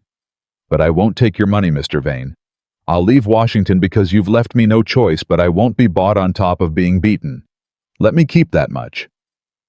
She watched him believe it. She watched Garrett Vane, who read men for a living, look at a woman he'd already decided was beaten, and see exactly the beaten woman he expected, because that was the one thing he could not stop himself from seeing. He nodded slowly, satisfied, a man whose account had come clean at last. "Wise," he said, rising. "Your father was clever too at the end. He knew when a thing was finished." He looked down at her with something almost like pity. "You'd have made a formidable creature, Mrs. Whitmore, in a world that had any use for what you are. It's a pity. Truly." He turned for the door. "You'll be gone by morning." "By morning," Eleanor said. And when the door had closed behind him, and she heard his horse move off down the dark street, she sat perfectly still until Monroe came out from the next room, where he'd stood listening with his hand on his pistol the whole while, and Adelaide Foss came behind him, and Eleanor looked up at the two of them with her eyes blazing. "He came himself," she said softly. "Alone, in the dark, to threaten a widow he believes he's beaten." She rose. "He just told me everything, and he doesn't even know it. He's certain it's finished. He's certain I'm nothing. Which means in 2 days, when Senator Hale convenes those men, and I walk into that room with the one letter Garrett Vane thinks he burned." She drew the paper from her breast and held it up, and the firelight moved on it. "He won't be ready. He'll walk in expecting to bury a dead man's legacy in front of a handful of old grudges, and instead he'll find the dead man's daughter holding his life in her hand in front of every man he thought he owned." She folded the letter and pressed it back over her heart. "He spent 20 years afraid of what my father wrote down. In 2 days he finds out my father wrote it down and hid it where no fire could reach and left it to a daughter he never once thought to fear." Adelaide Foss began quietly to laugh, an old woman's dry, delighted laugh. "Oh, girl," she said, "you are Edward Whitmore's daughter to the marrow. He'd have done it just so. Let the man think he'd won, and hand him the reckoning at the one moment he'd laid his guard down." She wiped her eyes. 2 days. Then we bring him into that room and we let him look at what he burned a house to destroy, still whole, still breathing, still holding the account he thought was closed. Eleanor stood by the fire with the letter against her heart, and outside the summer dark pressed warm against the windows, and somewhere in the sleeping city, Garrett Vane rode home believing the daughter of the man he'd wronged was beaten and bought and gone. She was none of those things. She had never in her life been more herself than she was in that moment. And in 2 days in a room full of the most powerful men in the young republic, every one of them was going to learn the name Eleanor Whitmore, and none of them was ever going to forget it. The 2 days passed the way the last 2 days, before a reckoning always passed too slow and too fast at once. And on the morning of the 3rd, Eleanor rose before the light and dressed herself in the plainest dark gown she owned, because she had decided she would not walk into that room looking like a woman who needed to prove anything.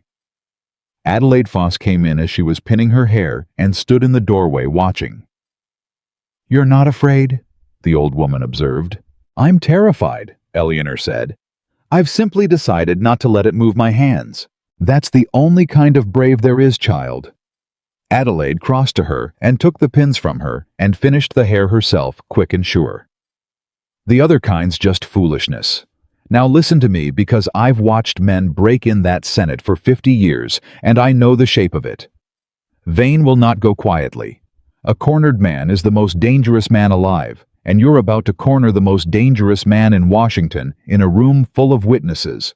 He'll do anything. He'll say anything. He'll turn on you on Hale, on the letter itself. He'll call it forgery. He'll call you mad." She met Eleanor's eyes in the glass. "Whatever he throws, don't let it land. The moment you flinch, he wins. Your father never flinched. Not once in 35 years. It was the whole of his power." "I know," Eleanor said. "I watched a man not flinch for 21 years. I only had it backwards. I thought the not flinching man was the strong one." She turned from the glass. "It was the woman writing his speeches in the dark who never flinched. I just never gave her the credit." Senator Hale had gathered them in a private room off the Capitol, not the Senate floor. 11 men, the survivors and the sons, the ones Vane had wronged 20 years before, and the ones whose fathers he'd wronged, and they sat around a long table in the summer heat, and none of them quite believed why they'd been called, because Hale had told them only that a matter concerning Edward Whitmore required their judgment, and half of them had thought Edward Whitmore 6 years dead and done. Eleanor came in on Monroe's arm with Adelaide Foss behind her and Samuel by the door, and 11 powerful men turned to look at her, and she felt the weight of their skepticism land on her like a physical thing. "Gentlemen," Senator Hale said, and his voice shook only a little, and Eleanor saw what it cost the old man to stand up straight after a lifetime bent. "This is Eleanor Whitmore, Edward's daughter." A murmur went round the table. One of the younger men, Beaumont, whose father had been among the 3 who'd wanted Vane hanged, did not trouble to lower his voice. "Edward Whitmore had a daughter married to Caldwell, out in Virginia. The one Caldwell put aside a few months back. It was the talk of 3 states. He looked at Eleanor without warmth. "Is this some matter of a scorned wife, Hale, because I've a great deal to do?" "Sit down, Mr. Beaumont," Eleanor said. She said it quietly, but she said it the way her father must have said such things, with a certainty that had nothing to prove, and Beaumont, to his own evident surprise, sat down. "You knew my father as a quiet man," Eleanor said, and she did not raise her voice so that they had to still themselves to hear her. "Most of you knew him only as a rumor, a name your father spoke, a man who settled things, who was there in the room when the worst was about to happen, and somehow the worst didn't happen. You never knew what he did. You weren't meant to. That was the whole of his art." She set her hands flat on the table. "I didn't know either. He kept it from me my whole life. I learned it 10 weeks ago in an abandoned house from letters he left behind. And I learned something else in those letters, gentlemen, that concerns every man in this room. It concerns a matter you thought was settled 20 years ago. It concerns Garrett Vane." The name changed the room. She watched it change. 3 of the older men went still in a particular way. The stillness of men hearing a name they'd hoped never to hear again. "You know him," Eleanor said to them. You three. Your faces know him.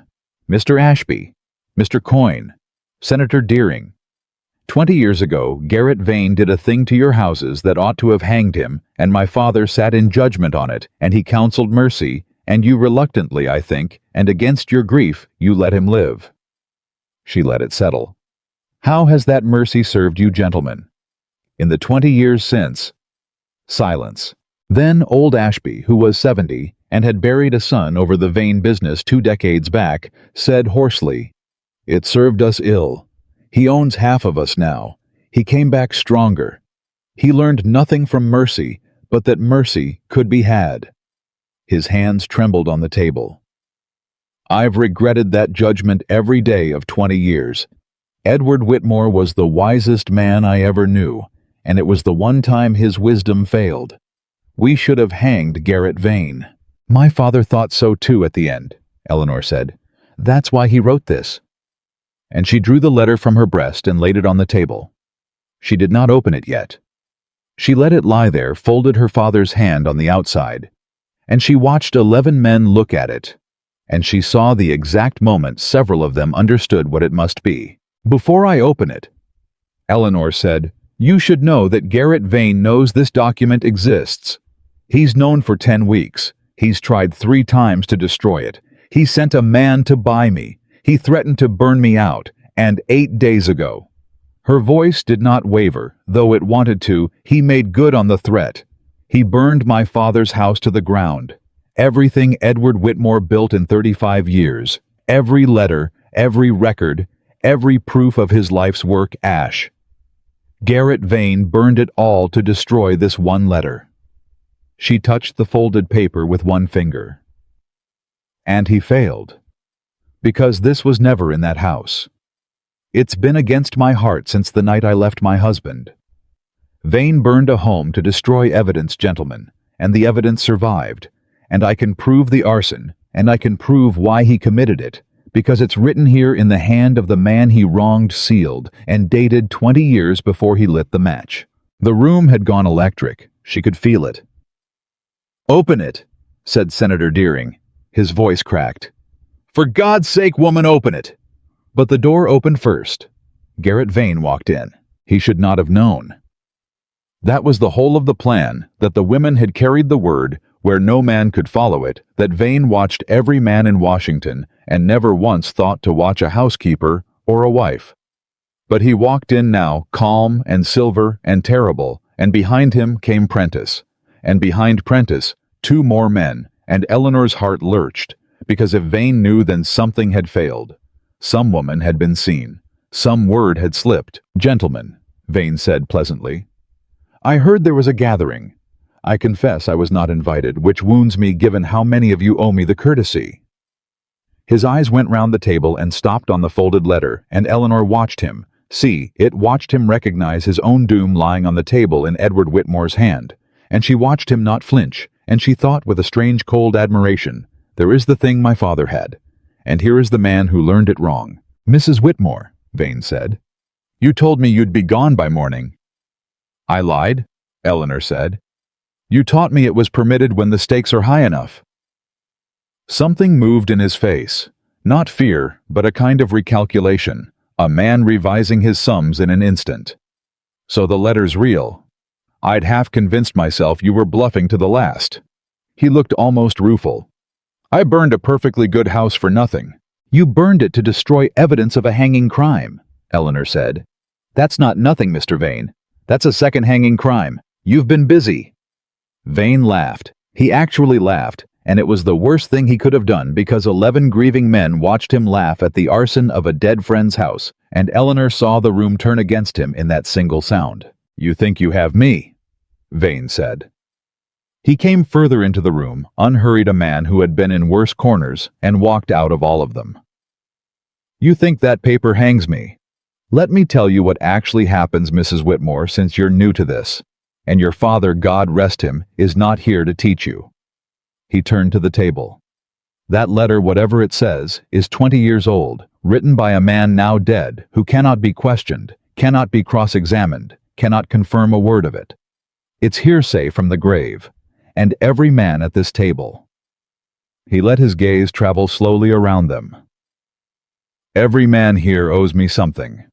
A debt, a secret, a favor I've kept quiet these many years.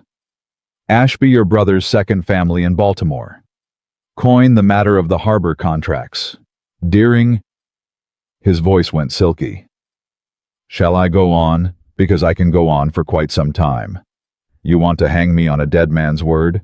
Then let's have all our accounts read aloud in this room together, and we'll see whose neck fits the rope best when the reading's done. The room's courage began to falter.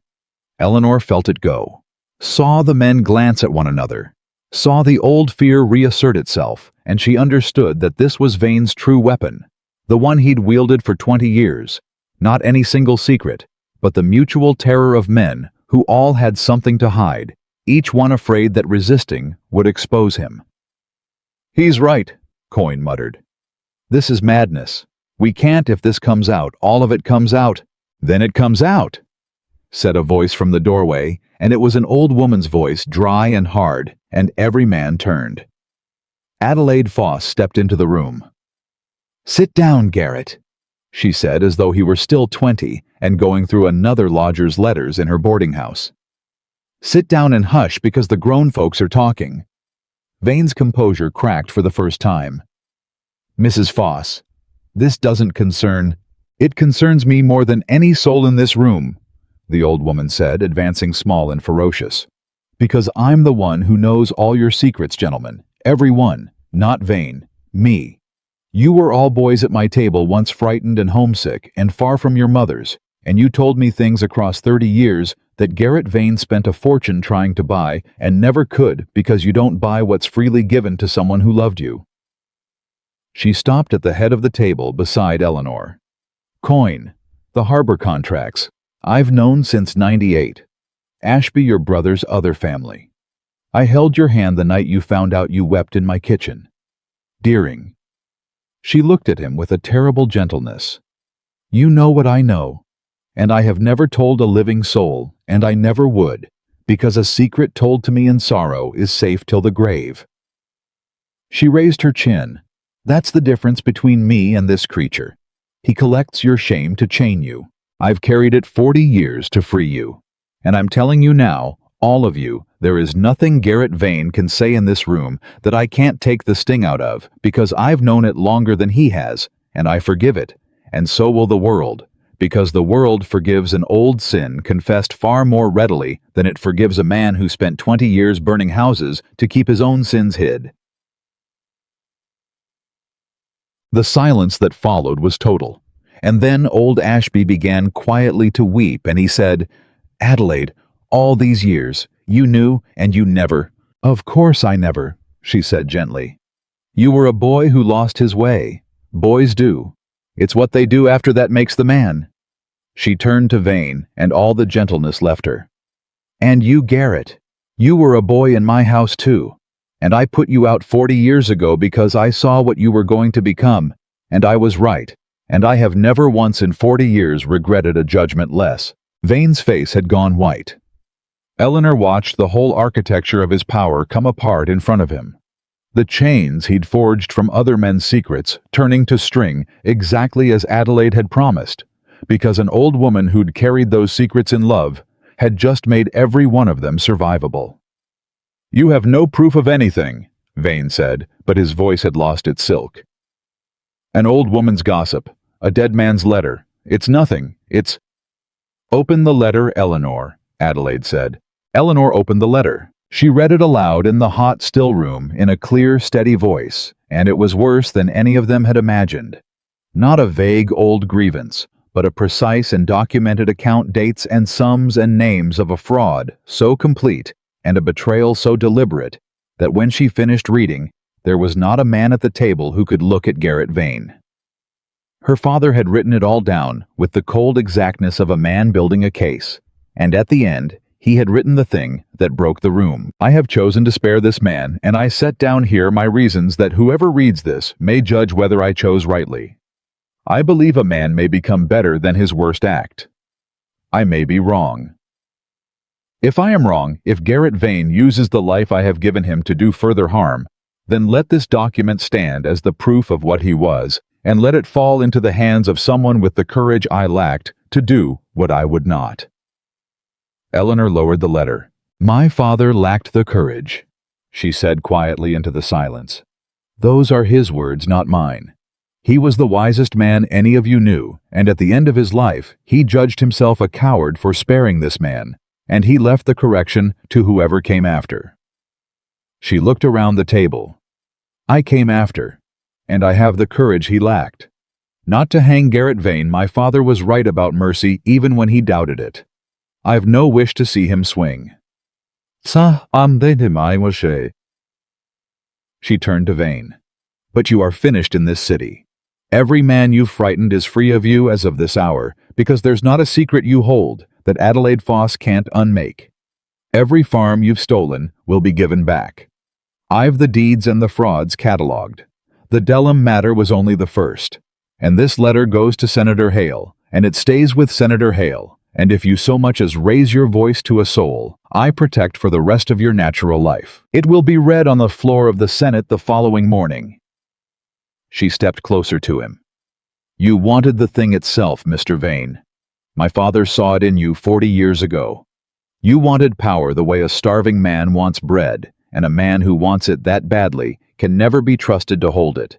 So I'm taking it from you, all of it, today, and leaving you your life, which is more than you left the families you ruined and more than you deserve."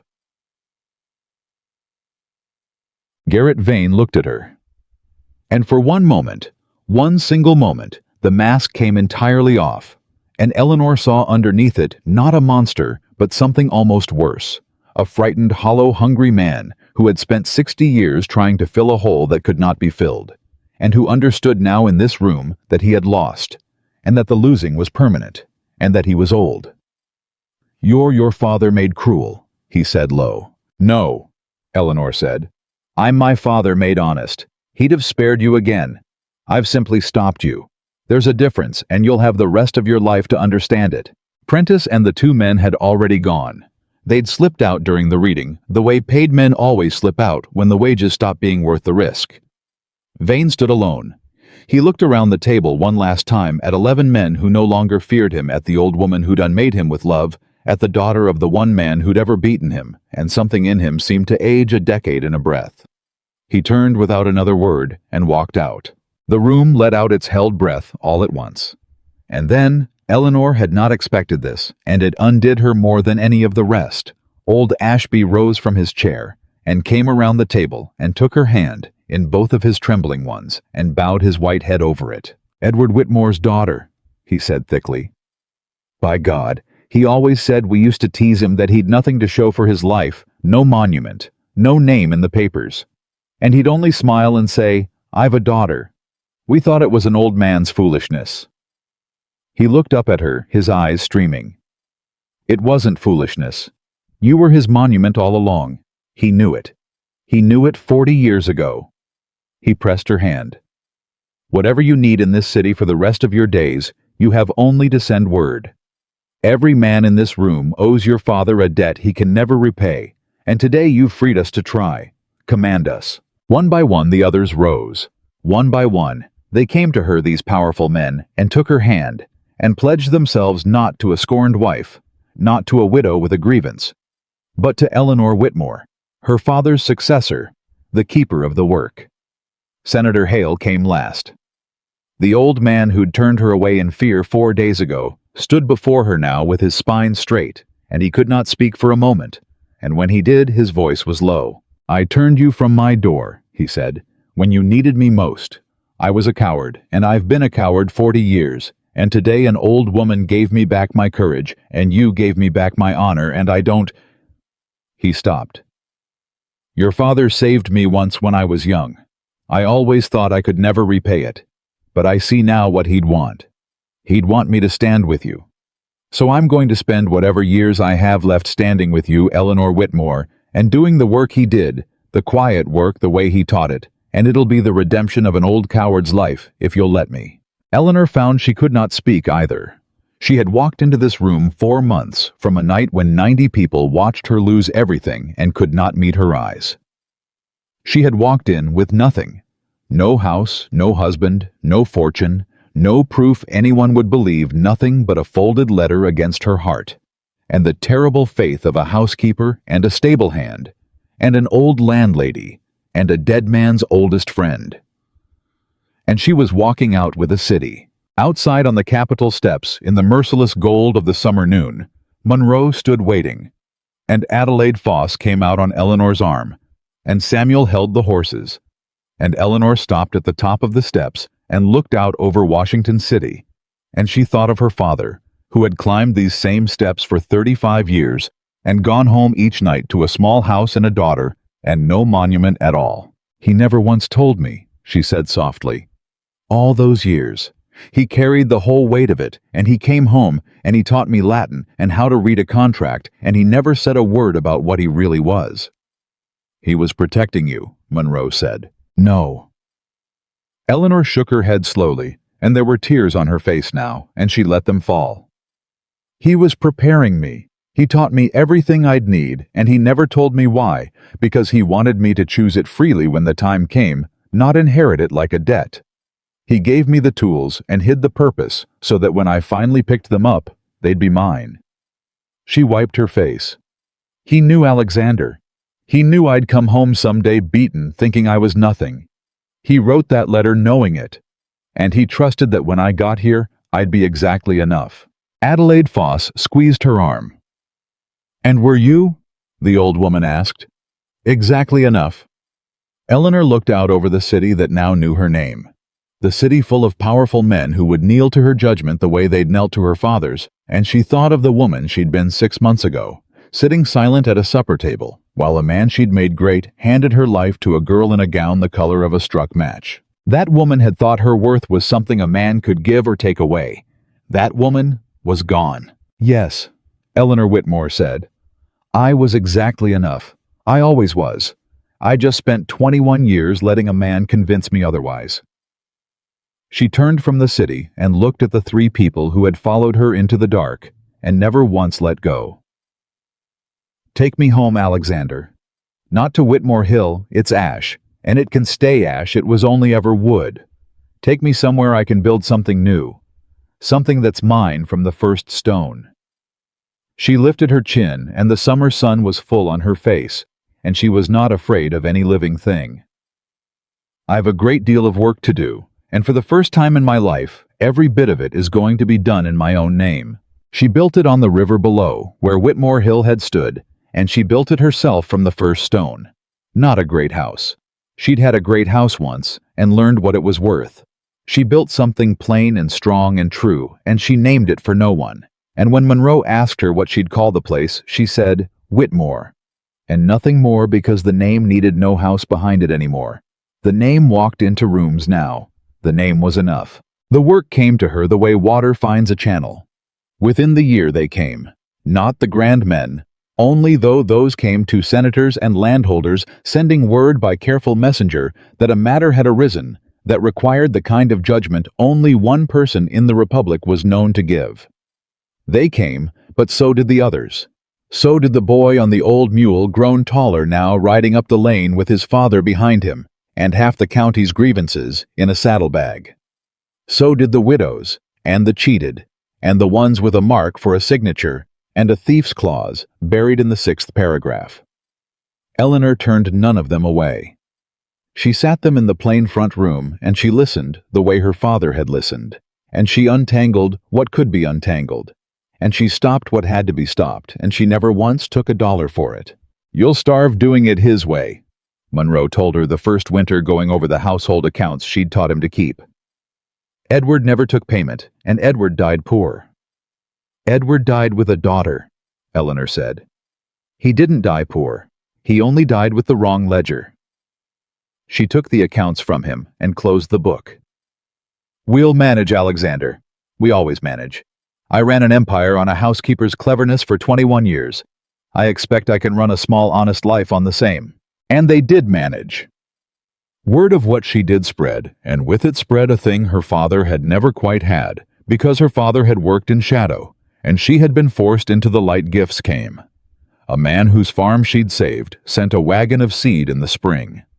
A widow she'd kept from ruin, sent her own dead husband's law books, the whole library hauled 40 miles by ox cart with a note that said only, he'd have wanted them where they'd do some good. The house filled slowly with the gratitude of people who had nothing else to give, and gave it anyway, and Eleanor understood that this was a wealth Nathaniel Caldwell had never once possessed in all his grandeur, and would not have known how to spend if he had. Nathaniel, word of him came too, now and again, carried on the same currents that carried everything to her door, now that her door was where things came. The far 3 farms sold as she'd told him to sell them. The steward Merrick turned off and prosecuted, which she hadn't told him to do, and was glad he'd found the spine for. The great house standing but smaller in its bones, somehow its grandeur gone quiet. And Nathaniel himself living in it alone, an aging man learning late and hard to do the things his wife had done invisibly for 21 years, and doing them badly, and doing them anyway. He wrote her once. A single letter the spring after Washington. She read it by the fire with Monroe across the room pretending not to watch. It was not a plea. She'd braced for a plea, and there was none. It was an accounting, a plain, unsparing, almost unbearable accounting of everything he had finally understood. Set down the way a man sets down a debt he knows he can never pay, but wants recorded all the same. He had read every ledger. He had found her hand on every page of his life. He had gone back through 21 years and found her everywhere, in every triumph he'd claimed, every enemy he'd bested, every clever word he'd spoken, and he had understood at last that he had married the most remarkable person he would ever meet, and spent 2 decades mistaking her for furniture. I do not ask you to come back, he wrote at the end. I understand now that a man does not deserve a second chance merely because he has finally learned what he threw away. I write only to tell you that I know, that I spent 21 years believing I was the sun, and you were the moon, borrowing your light from me.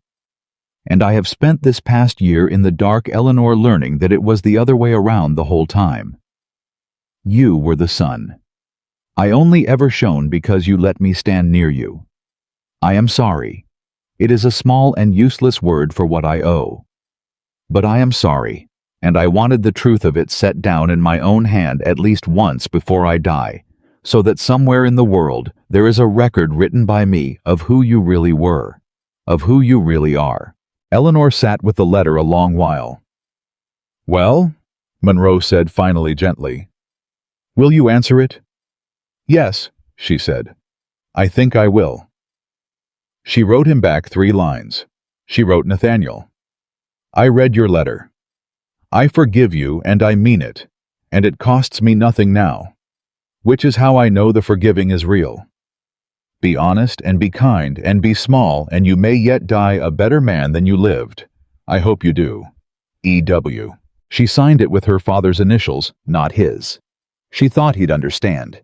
She thought from the letter that at last he might. She sealed it and gave it to Samuel to carry, and she never heard from Nathaniel Caldwell again, and years later, when word came that he'd died quietly in the small, honest life she'd told him to build, having given the last of his fortune to the workers of his farms, and asked to be buried without a stone, she wept once briefly for the girl of 19 who had loved him, and then she dried her eyes and went back to her work, because the grief was finished, and had been finished a long time, and there were people waiting in the front room. Alexander Monroe never once pressed her. That was the thing she came to love about him, though she did not name it love for a long while, because she had used that word once on a man who'd handed her life to a girl in a struck-match gown, and she was in no hurry to use it again. Monroe never pressed.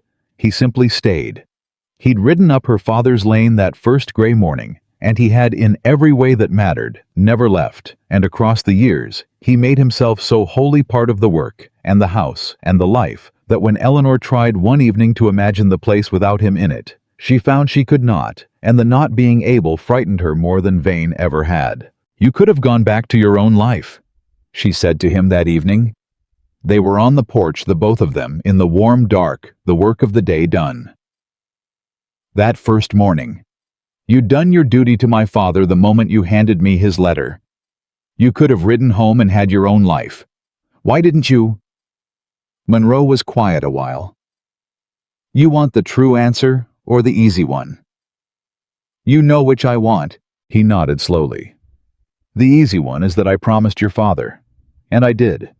And that would have been enough to bring me up the lane that morning." He turned his hat in his hands, the old habit. "But it's not what kept me. What kept me—" He stopped, started again.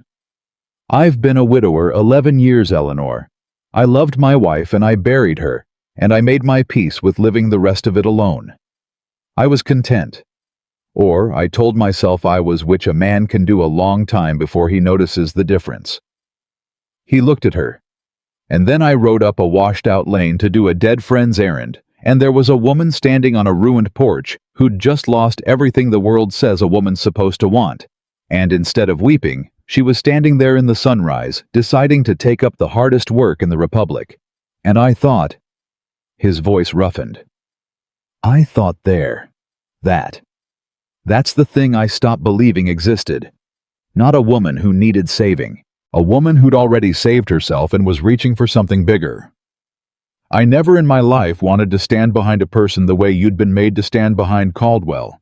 But standing beside one—" He shook his head. "I didn't know I was hungry for it till I saw it. That's the true answer. I stayed because for the first time in 11 years I wanted to, and I've wanted to every day since. And I'll want to every day I've got left. And I'd have kept that to myself the rest of my life sooner than press you for a single thing you weren't ready to give." Eleanor was quiet for a long moment. "That," she said at last, "is the most important difference between you and every other man I've known. What is, you'd have kept it to yourself." She turned to look at him in the dark. Nathaniel took what he wanted and called it his due. Vane took what he wanted and called it his right. Every powerful man I've ever known, the whole art of him was in the taking. And you—" Her voice caught. "You'd have loved me in silence for the rest of your life sooner than take one thing I didn't freely give. Do you know what that is, Alexander? After 21 years of being taken from—" She reached across the dark and put her hand over his, over the worn hat brim. "It's the first time in my life a man's wanted me, and I haven't had to pay for it. It's the first time being wanted hasn't cost me a piece of myself." Her fingers tightened on his. "So I'm going to give you the thing you'd never have taken, freely, in my own name, the way I do everything now." She held his eyes. "I love you. I've loved you a good while, and been too much a coward to say it, which is a poor thing for a woman who faced down Garrett Vane to admit. But there it is. I love you, and I'm not afraid of it, and I'd like to spend whatever's left of my life beside you, not behind you, and not in front of you, but beside you the whole way, as equals, because I'll never again stand anywhere but beside the person I've chosen." Monroe turned his hand over under hers, so their palms met, and he held on. And for a moment, the old widower could not speak at all. "I've been waiting 3 years to hear that," he said finally, thick. "And I'd have waited 30 more. "I know," Eleanor said. "That's exactly why you didn't have to." They married in the autumn in the plain front room, where she did her work with Samuel and Hattie, standing up for them. Hattie had come, the moment word reached her, had walked off from a new place, without a backward glance, and arrived at Eleanor's door, saying, "Only. You didn't think I'd let you marry without me, ma'am. After I watched you leave the last one, and Adelaide Foss came all the way from Washington at 82, riding 4 days over hard roads and complaining the whole way, and glowing like a girl, and old Ashby and Senator Hale sent gifts and letters, and Tom Dellum near a man grown, now brought the first sheaf of the summer's corn from the fields. Her judgment had watered and laid it on the table like an offering. It was the smallest wedding Virginia had seen in years. It was, Eleanor thought, looking around the crowded plain room, at every soul in it, who had followed her into the dark and stayed the richest gathering she had ever stood inside. Richer by far than the 90 guests who'd watched her lose everything at Caldwell Manor, because every single person here had chosen her when she had nothing. And there is no wealth on earth like the people who chose you when you were nothing. Adelaide Foss died the following spring in her sleep in the boarding house on Capitol Hill, where half the government had once been boys at her table. She left the house to Eleanor. She left a note with it in a hand grown shaky with age, and the note said, "Girl, this house held up half the republic, and nobody ever knew it. Same as your father, same as me, same as you. Keep it. Fill it with women. Teach them what we knew, that the invisible hold the world up, and the day we decide to be seen, there's not a powerful man alive can stop us. That's the whole secret. I spent 80 years learning it. You already know it in your bones. Now go teach it. A.F." Eleanor read the note 3 times, and then she sat down and wept for the last true friend of her father's generation, the old woman who'd unmade Garrett vain with nothing but love and a lifetime of kept secrets. And then she did exactly what Adelaide told her to do.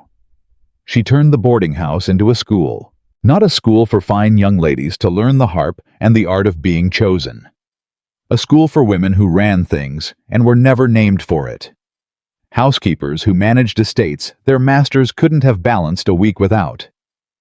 Widows left to untangle husbands' affairs. No one had ever taught them to read. Daughters like she had been clever and quick, and told their whole lives that cleverness in a woman was a thing to hide. She taught them the law. She taught them accounts and contracts and how to read the 6th paragraph where the theft always hid.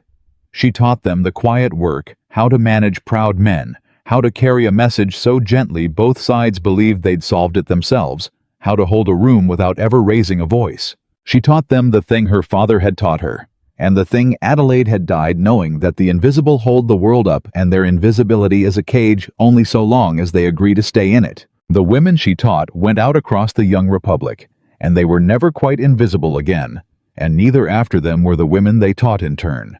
And Eleanor Whitmore lived long enough to see the beginning of it, to see in her old age girls arriving at her door, who'd been sent by women she'd taught 20 years before. Girls who'd grown up hearing that a woman's worth was not something a man conferred, and who therefore never had to spend 21 years learning it the hard way as she had. That was the thing she was proudest of at the end. Not the great matters she'd settled, though she'd settled matters that shaped the country. Not the men she'd faced down, though she'd faced down the worst of them. What she was proudest of was the girls who never had to learn it late, who took it in with the air that they were whole and worthy on the day they were born, and no man's choosing could add to it or take from it. Garrett Vane she saw only once more. It was many years on. He was very old by then and broken, living out his last on the charity of a distant relation. Everything he'd built long since crumbled. The frauds, unwound the stolen farms, restored his name, a thing people spat. He came to her door one winter. She never learned how he'd made the journey. An old ruined man alone, and he stood on her porch in the cold, and she came out and knew him, though the years had hollowed him near to nothing. "I've come to ask you something," he said. His voice was a husk. "I'm dying. I know it. And I've spent these last years turning it over what your father wrote. That a man might become better than his worst act. That he was wrong to spare me, and yet he wrote it hoping to be right." The old man's eyes were wet. "I have to know. At the end. Was he right or was he wrong? Did I become better or was I only ever the thing I did?" He was shaking.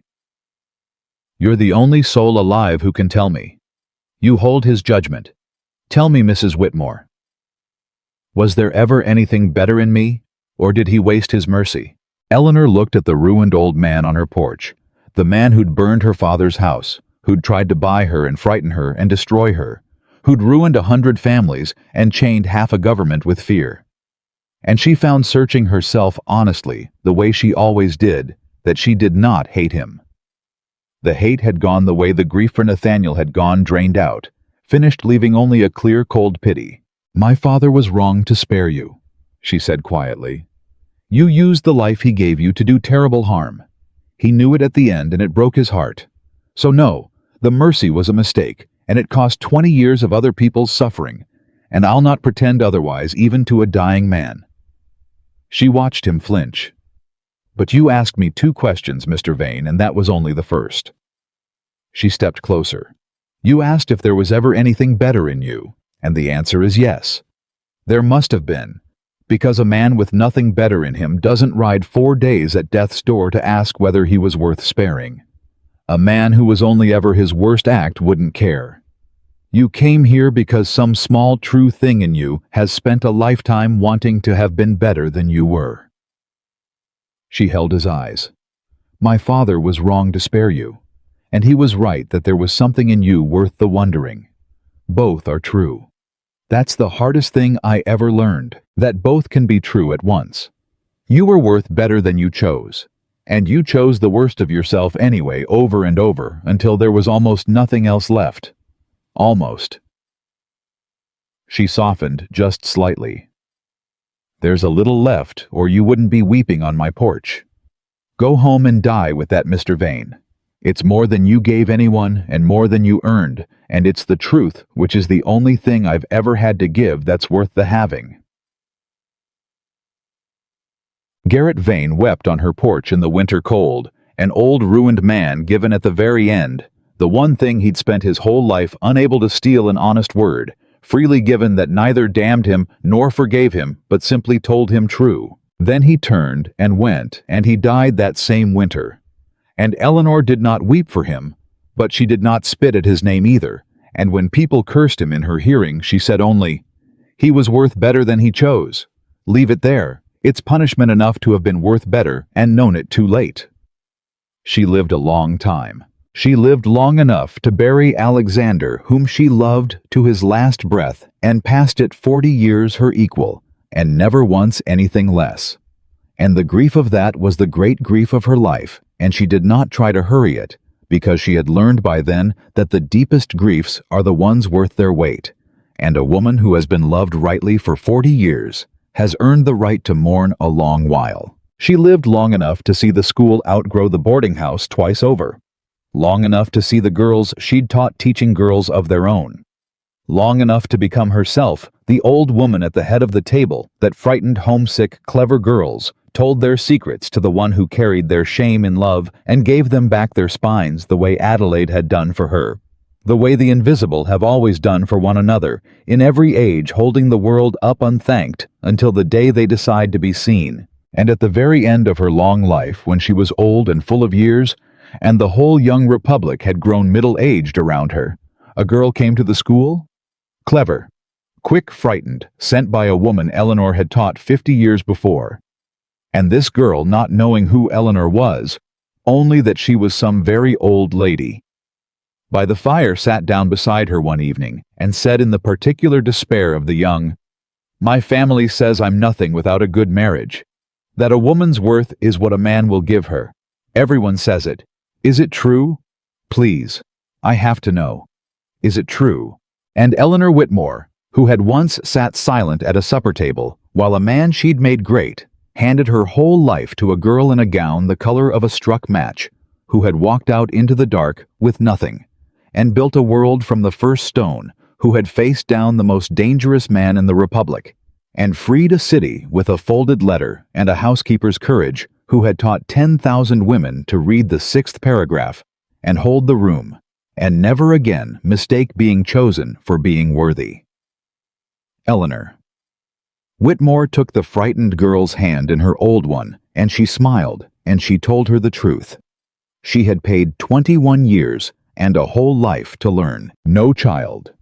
It is not true, and it was never true, and every soul who told you it was true was only afraid of what you'd become the day you stopped believing them. A woman's worth is not the gift of any man to give or to take away. You were whole, and you were worthy on the day you were born, and no man's choosing can add 1 grain to it, and no man's leaving can take 1 grain from it. I know this. I know it the way I know my own name, and I am telling you now so that you will never have to learn it the way I did too late and in the dark and alone. You are already enough. You were always enough. You will always be enough. And no one on this earth will ever again make you believe otherwise.